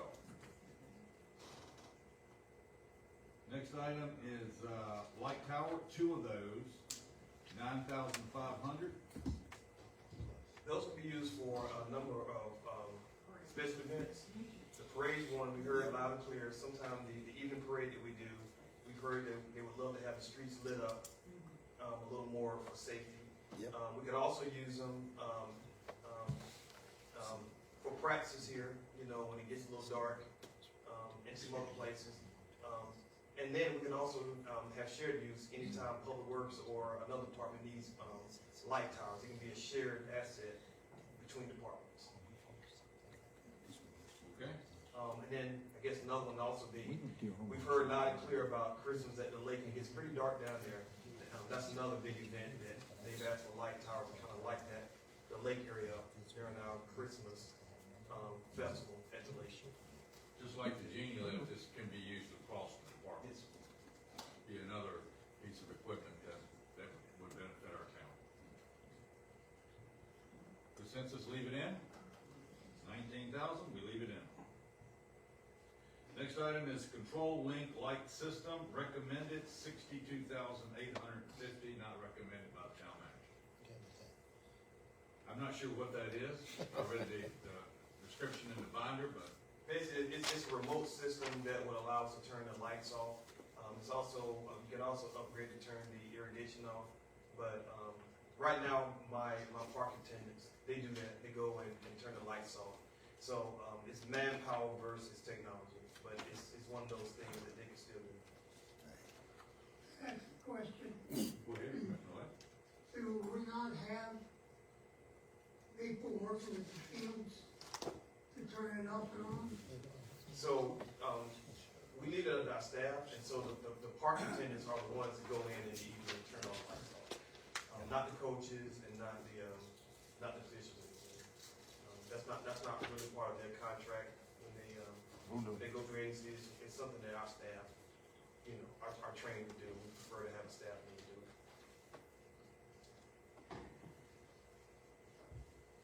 Okay. Any other discussion? All right, leaving it out. That's consensus, okay. Moving on. The Turfo Menarmatic for, I guess that's a piece of machine, recommended 14,000, not recommended in the budget. That's a nice to have, but not a necessity. So leave it at that. Okay, we'll leave it out. New vehicle, Ford F-150, 39,200, recommended by the department and town manager. That's a must-have. Truck number 17 is on its last leg, much like the van that we did a budget amendment for earlier this year and used revenue earned to pay for that. Both of those vehicles need to be replaced at the same time, but we said we'll replace the worst of the two, which was the van. Understanding that truck number 17 is on its last leg, and if it does go out, then it's gonna really hinder us in being able to transport equipment to maintain fields and do other maintenance for it. So, and in other words, we have a vehicle now that's about to be out of operation because of how old it is and all the repairs. I think we spend more money repairing it than it's worth, actually, kind of like the van was. Okay? Any comments? And that is used, that's not branded, that is based on the used vehicle. I think Drew did a good job of finding us one with Enterprise the last time around. We'll go that route this time around too. All right, leave it in. Next item, clean sealed dam gates, recommended $35,000, not recommended by the manager. It is something that we need, but in the event that we do get the PARTEF grant funding, so the gates right now, what this did, it would seal the gates so that the rust, so that the structures of those shade structures that are erected at the Heritage Park will no longer further deteriorate, but then it also keeps the rust staining from getting on the concrete. We figure that if we get the grant funding and additional funding for phase 2, then we'll add that as part of the project. So that's why justification saying we'll come back and do it as part of the project. And same thing for the next one, irrigation. Same thing for Irrigation, same thing. We definitely need irrigation there, but we'll add irrigation as part of the project of phase 2. Yes, sir. All right, so both of them are not in the budget, so we'll leave them out, because that'll be phase 2. I have a question. Sir? The dam gates, are they rusting now? I mean, is this a problem now that we need to address or? Well, so they've been just fine for 40 plus years, but they've never really been exposed to the elements we are. I mean, you figured they were covered by tree cover and some other things, but they have last throughout time. But now they are exposed to the elements. Are they going to deteriorate tomorrow? No, but with them. I guess what I'm saying is we got a beautiful park over there that we waited a long time to get, and I don't really want to take away from the beauty of the park. I see a lot of people over there using that park when I drive by. I mean, as long as it's not becoming a problem, we can hold off.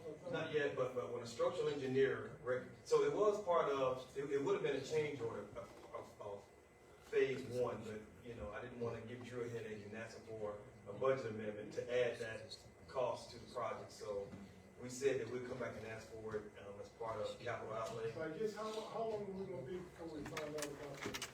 So in August, we'll find out whether we've been funded for parking. In August we find out whether we've So been funded. you feel like we can wait till August? Yeah. When I got the report back from the structural engineer, it was one of those things that he didn't feel comfortable with signing off on the final inspection. He would say, I'm not signing off on this letter until these things are done. It's one of those things he said it needs to be done, but in the immediate, it's one of those immediate needs right now. He didn't say it was something that. I feel like a maintenance issue is, if we don't do something, over time they start deteriorating. I mean, where are we gonna be at if we don't protect them? I mean, we can wait and see the grant comes in to, keep it off right now, but, at a later date, if we don't get that grant, we may have to entertain a budget amendment at a later date for the maintenance of those grant. I think you're gonna have to look at both of these items. Yeah. I'll say that by next spring, I think during the colder months, we really don't want to go in and try to seal these things during the colder months, like, the winter, like October, December. But come the spring, when the weather's good and conditions are better to go in and do the sealing and painting, I think we should come back to it again in the event we don't get the grant. So we can leave it out now and leave it like it is now and then come back later, but I really think we need to think about that, because that concerns the longevity of that park. And if we don't, it'll end up just like Mayor Pro Tem Dr. McCray says, we'll be kicking 2 cans down the road. Lots of things. It's a big recycling. Get you no pair of boots. Thank you, Lamarco. Last items for discussion tonight on page 23 is power bill. Cameron Road Sidewalk Project, FAMPO grant $700,000 recommended. I don't this out? You need it. Oh, You need it. Consensus is it stays in. All right. Next is road improvements, $223,800. Yeah, most definitely. Amen. I'm just gonna say this. I would like to see us add to this. I really would.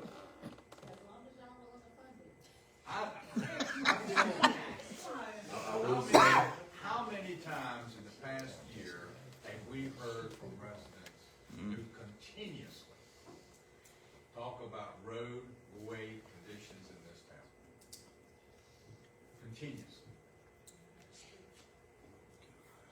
Shit, I'm a crip. I mean, I'm to a point where maybe we should fence in one penny of tax and designate it just for street maintenance.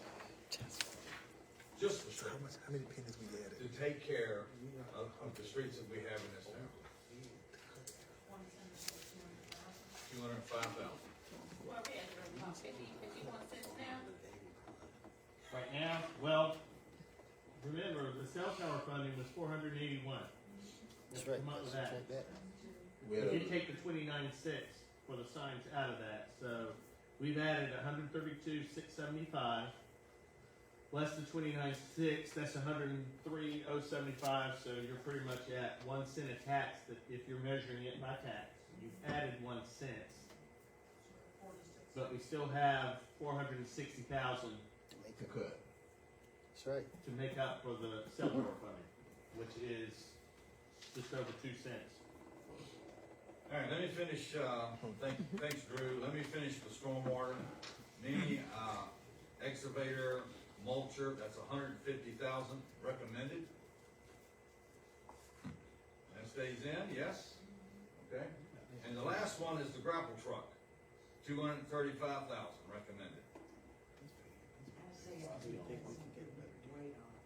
No, ma'am. Nope. Well, y'all got last year a $340,000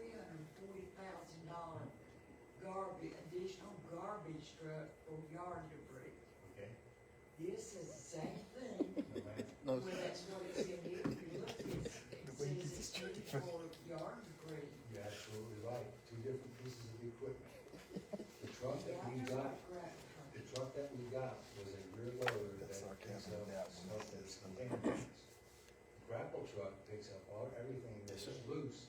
And keep in mind, the grapple truck is also an emergency piece of equipment. Whenever we have storms and hurricanes, that's what we use to clean the tank. Now, what we're looking at doing is replacing the one that's probably 11 or 12 years old, that every time it goes into the garage, it's out for 2 to 3 months, and we're relying on the other one. It's trying to replace an antiquated, an old piece of equipment. I'm sure it's $10,000 every time you take it Well, up. I've never seen a grapple truck here in town, and I do know what. It's the one that picks up the logs. And they're also used, we added the service from pick up furniture every other week too. That's grapple truck as well. Oh, good, you're gonna have a couch out there tomorrow. Well, it's hard to furniture. When this last storm came in, Every week they do, about one. Mayor, can they come back? Go ahead, sir. No, I know it's gonna sound argumentative, but it's not, but if the town has been into a contract for debris disposal, debris clearing and everything after a storm, that cost is gonna well exceed the cost of that truck. If we buy that in our town to take care of that, because if you have a storm, big contracts get priced. They run into millions of dollars. One thing the grapple truck does, and we did two things. Over at the golf course, we identified an area of the whole golf course that we can take and store material that's actually certified by the state. When we do it, we store it in an area, and all we have to do is pay for a company to come, pick it up, and then haul it away. If we had to pay for them to go down the streets and pick it up individually, it would easily double that contract. Wow, this stuff is coming up this year. I'm probably last year. It's another one of the cans that's been kicked down the road year after year after year. I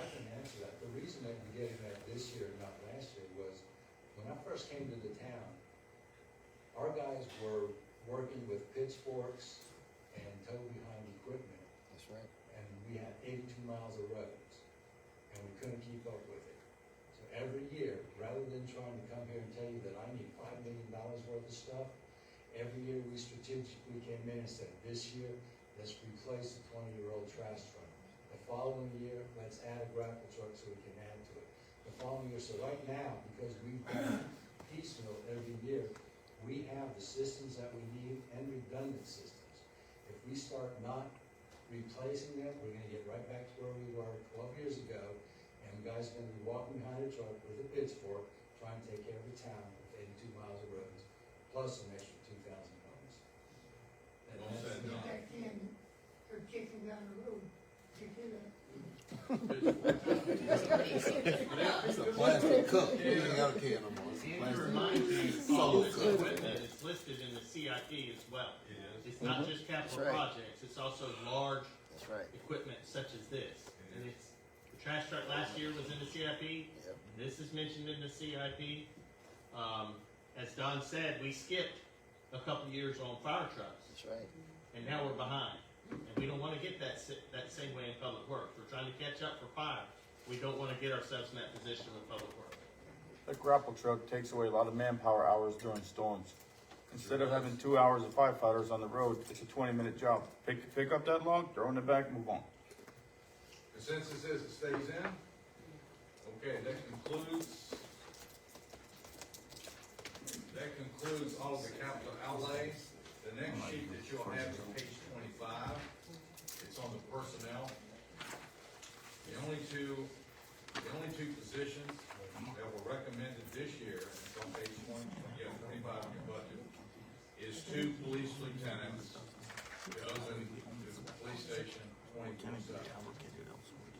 There's other positions that were recommended, that were not recommended, they were recommended by the departments, but not recommended in this budget. Is there any position that anyone would like to discuss?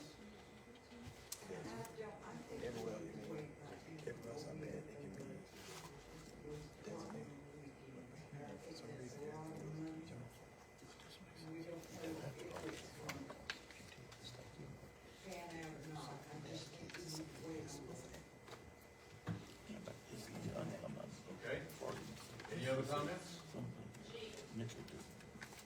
ahead. I don't think that, well, we did, I don't think we can do it personally, you know, we did.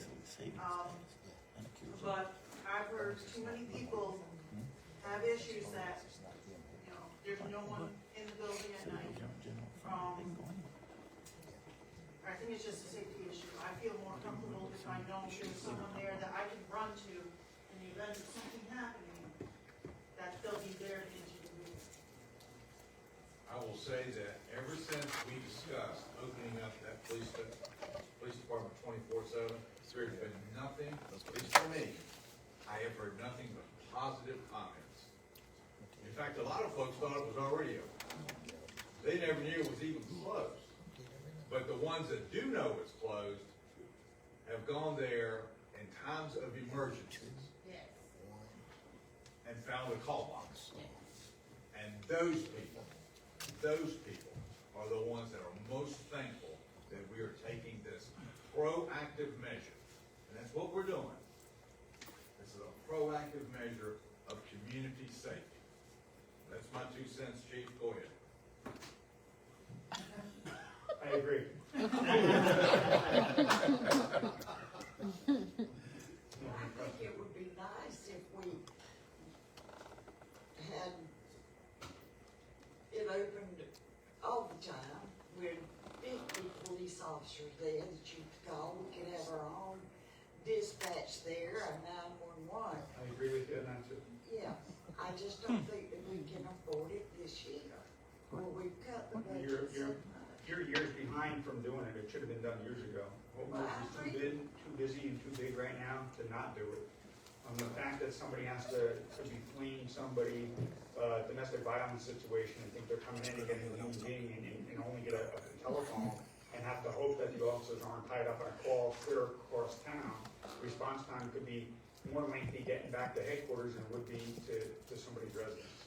And not only does it open the building 24/7 and allow people to come in and access a human being, it also allows our sergeant to stay on the road where he's supposed to be, or he or she's supposed to be, being a frontline supervisor and showing up on officers' calls, because right now, the way it's designed, if there's a DCI hit, which is another agency, say, agency in, South Carolina, sends us a hit that they got one of our stolen cars, you have 10 minutes to respond to that. Well, if the sergeant's on the road, by the time he gets back in, then they could just release that stolen car because we didn't confirm it or wanted a suspect for that matter.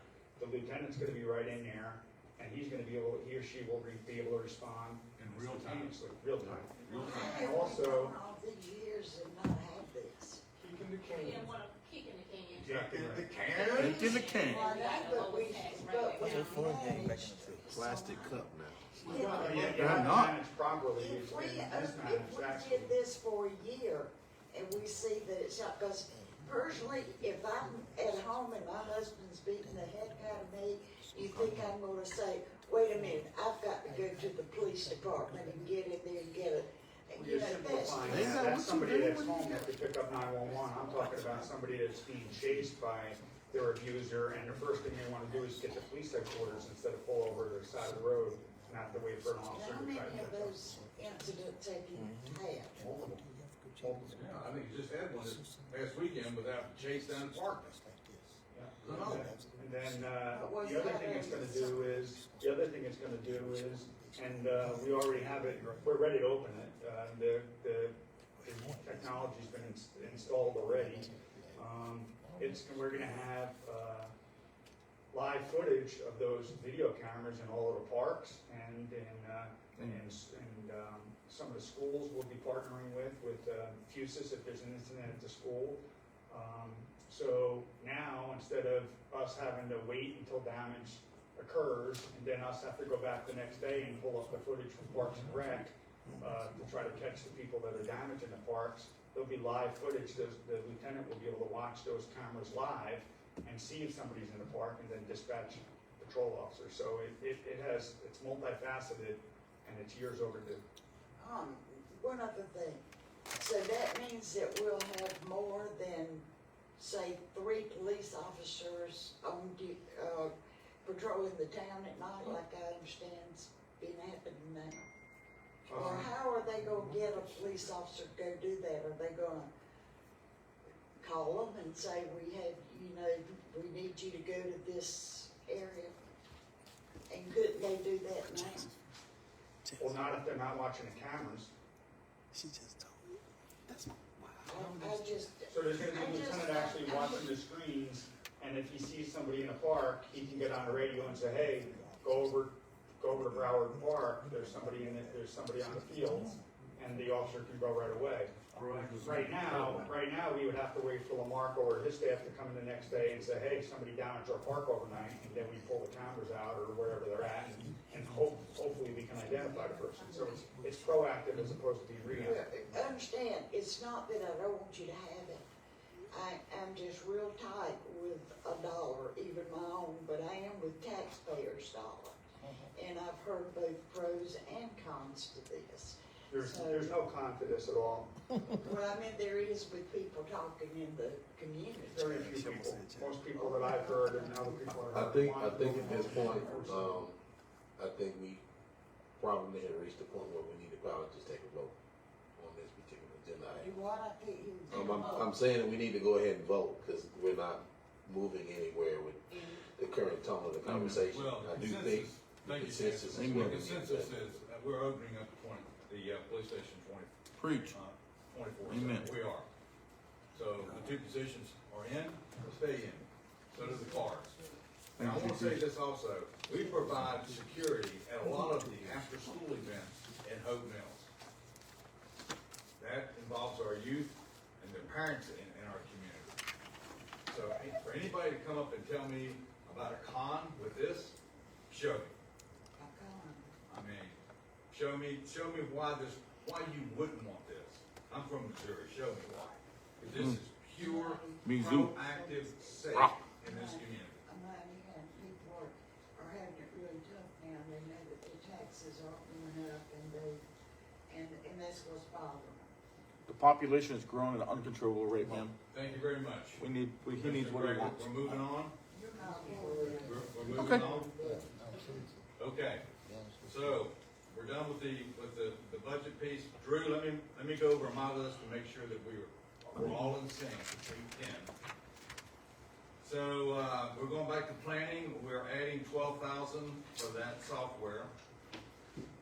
Rekey, the town hall doors, 32 of them, that's 6,700. We're gonna continue funding the animal control position, that's 89,125.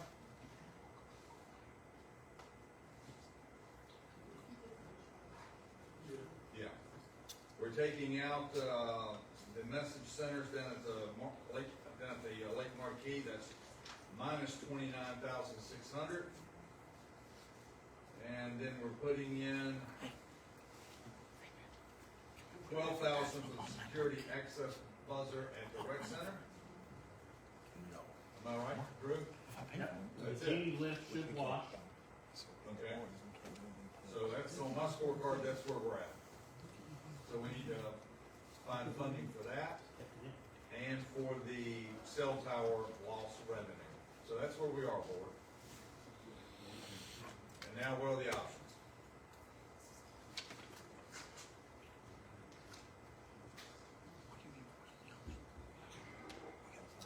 As I always told my children, it is what it is. We've got to face it. Commissioner Marlin? You good, go ahead. So, Drew, help us out here. So, under cell tower funding, Right. it has the 4x6 LED message centers at the Lake Marquee for 29.6. That comes off. So let's just say the funding now from the cell tower is roughly $450,000. I need a revenue for that. Plus the 103? Plus the 103 from all the Yeah, other ones we 103. added. So roughly that would be 553, about $555,000. I got 119. No, we got all the cell tower stuff. What I'm saying is the stuff we added. I got 119 to be added to that amount. Don't minus that, 'cause So let me ask you this, and educate me on this. I don't mean to sound crazy here, but you said what we have tonight added up to 119? If we're talking the 12, 6, 7, 89, and 12, I'm kept 119. 119, so that represents, basically, if you, a 1 cent tax increase is 205,887. right. So if you got 117 or 119, whatever you said, so that, you're looking at a 0.5% tax increase? It'd be a little bit more than that, close enough. Close enough, I mean, to what we added, so I, You still have to account for the cell. yeah, we still got the account for the, you said now 450, whatever. If you take the 29.6 from the 481, you got 452,213.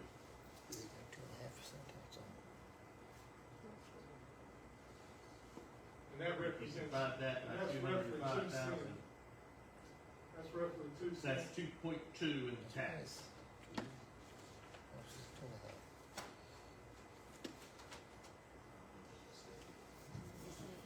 So you're looking at 2.7, So 452,213 plus the 119,825 is 572,038. Divide that by 205. You're talking 2.79, 2.8 cents in tax. 2.8. So right there. So at 3 cents, so roughly 3 cent increase, right? On top of the 45. On top of 45, That made it 48.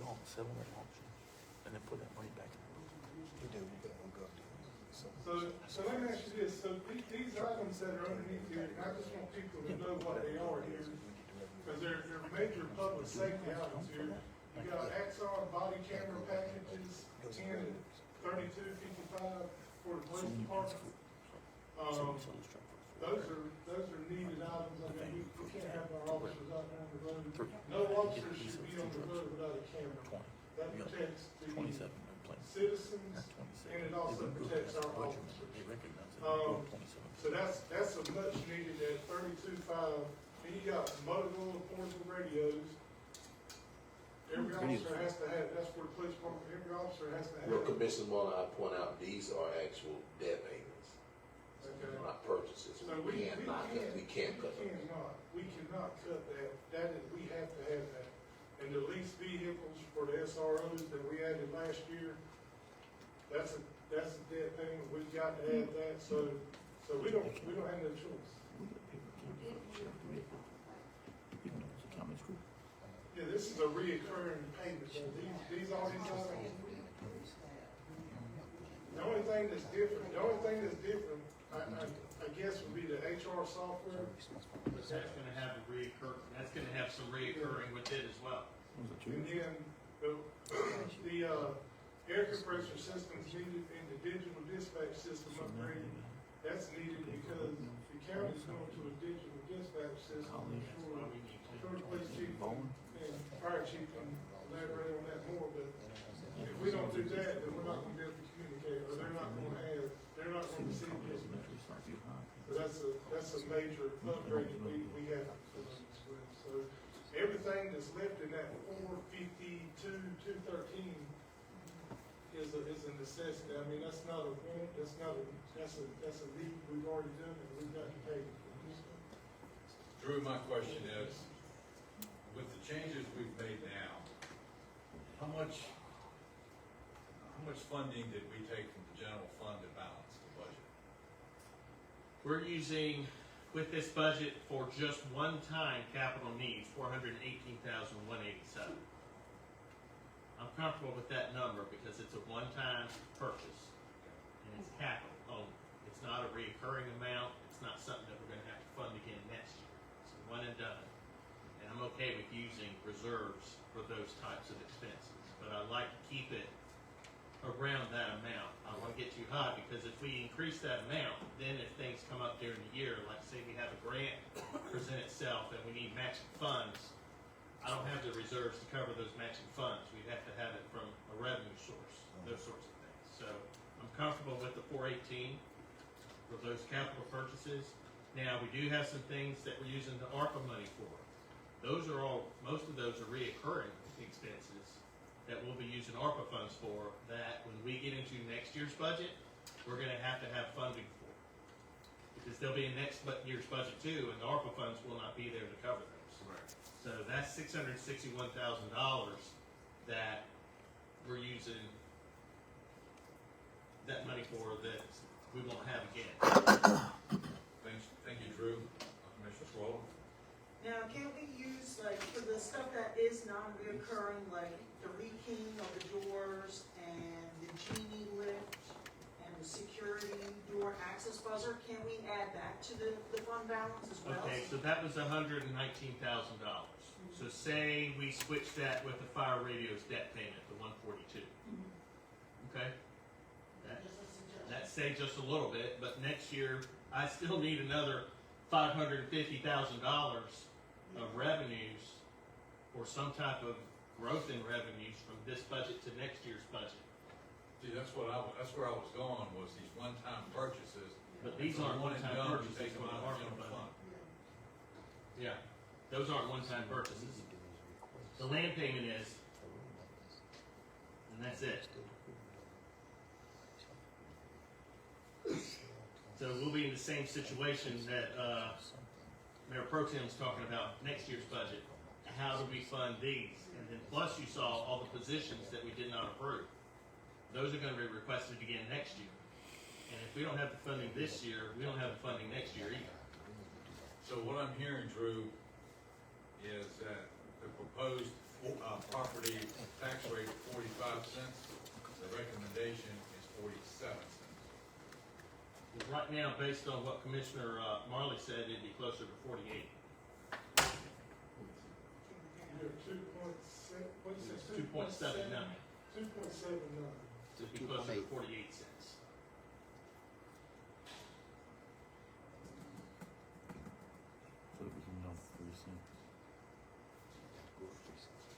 And that's keeping a COLA And the COLA still at 1.5%. at 1.5 when everyone around us is over 2. I mean, I think we're gonna get over 2 just at the college. You know, and that's with deep cuts and pulling money out of fund balance and use ARPA funding. If we, And kicking lots of cans down the road. if we were to look at 48, If you add the would that 60,000 hold the that you 60? need for a Could we do 2% the COLA, 60,000? to that number, that gets us to, from the 2.79, that'd be 3.08. So 3 cents would roughly cover it. We could do the extra 0.5%. Take 48. the 1.5, take the 1.5, COLA to 2. Yeah. Yes. Take it up to 2. The 2% COLA tax is about We 48. could do that. Now, see, I feel like that's a need, because we have to stay competitive in our pay with everybody around us to keep the quality employees that we have now. It's recruitment and retention. I will say, everything you guys added in, from the permanent software, planning, this is still a public safety and operations budget. Everything you added. If it wasn't public safety, it was something essentially for the department's operations. So I do think that you're still addressing the needs of the town, even though we are kicking. The things that you did add are still tied to the essential things that the town needs. Go ahead. Mr. Martin. So I know you're doing the calculations over there, and I'm sure they're pretty accurate. And then would you be bringing us a sure proposal for the budget? Well, When you be bringing back? what do you want from here?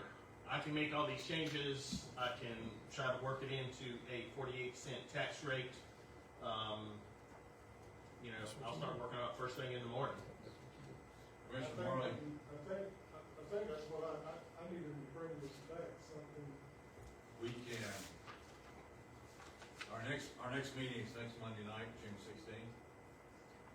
If you want to, if the board would like to have a special meeting just to discuss the budget before we enter into the regular board meeting at 7, we can do that. Bring back the.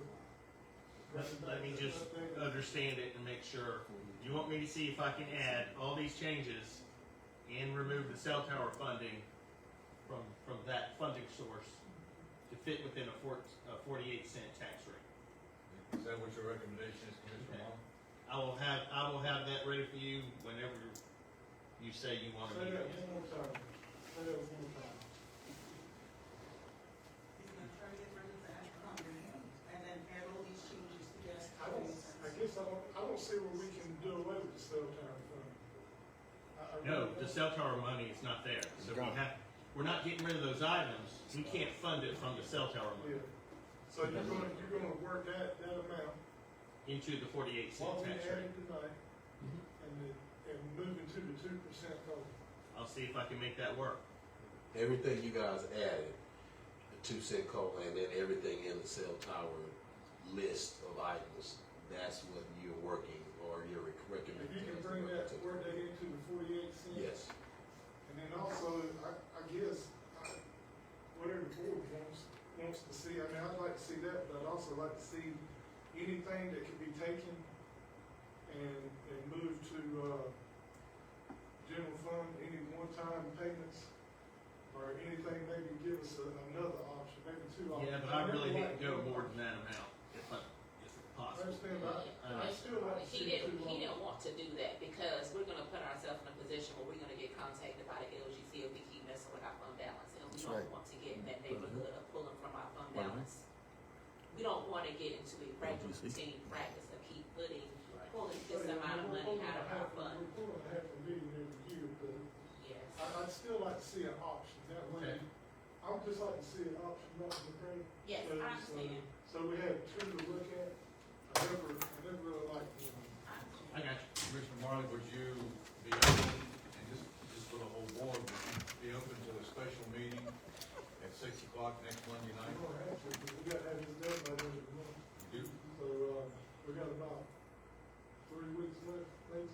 you wanna do it at 6, you wanna do it at 5? 6, special meeting next Monday at 6 before our regular board meeting at 7. Is that the consensus of the board? Now notice, we'll also have a discussion period during the regular meeting. So this will be a continuating workshop. The special meeting will be another workshop prior to the regular meeting at 7. And one more quick, what was that dollar amount you said we were pulling out right now? What do you mean? At the general fund, what do you? Oh, it's on that, the print you got, it's the very middle one, 418, 187. 418, 187. And it shows the items that we're using it for.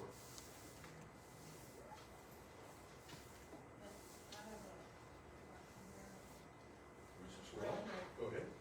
Is there any option, I mean, even though it's not gonna be in time for budget, any option of trying to sell this stupid tower now? Of doing what? Are we ever gonna try to get this, no, it's not looking good, selling the tower? Oh, I doubt somebody's gonna make an offer again. What I'm working on right now, I contacted them this morning, the current company that's leasing it now, we've gotta renew that lease. So, that's a little bit of revenue, it's 21,000 a year, so it's not a lot. But I had taken that out of the budget because we weren't gonna get it. So I could possibly put some of that back in because their renewed lease, it might not be as much as it is, because like I said, there's a reason now we can't sell the tower. Okay, anything else? Everybody else good? All right, item 4 on the agenda is reports and information items. I'm not gonna read through all those. You can read those. Item 5, staff comments.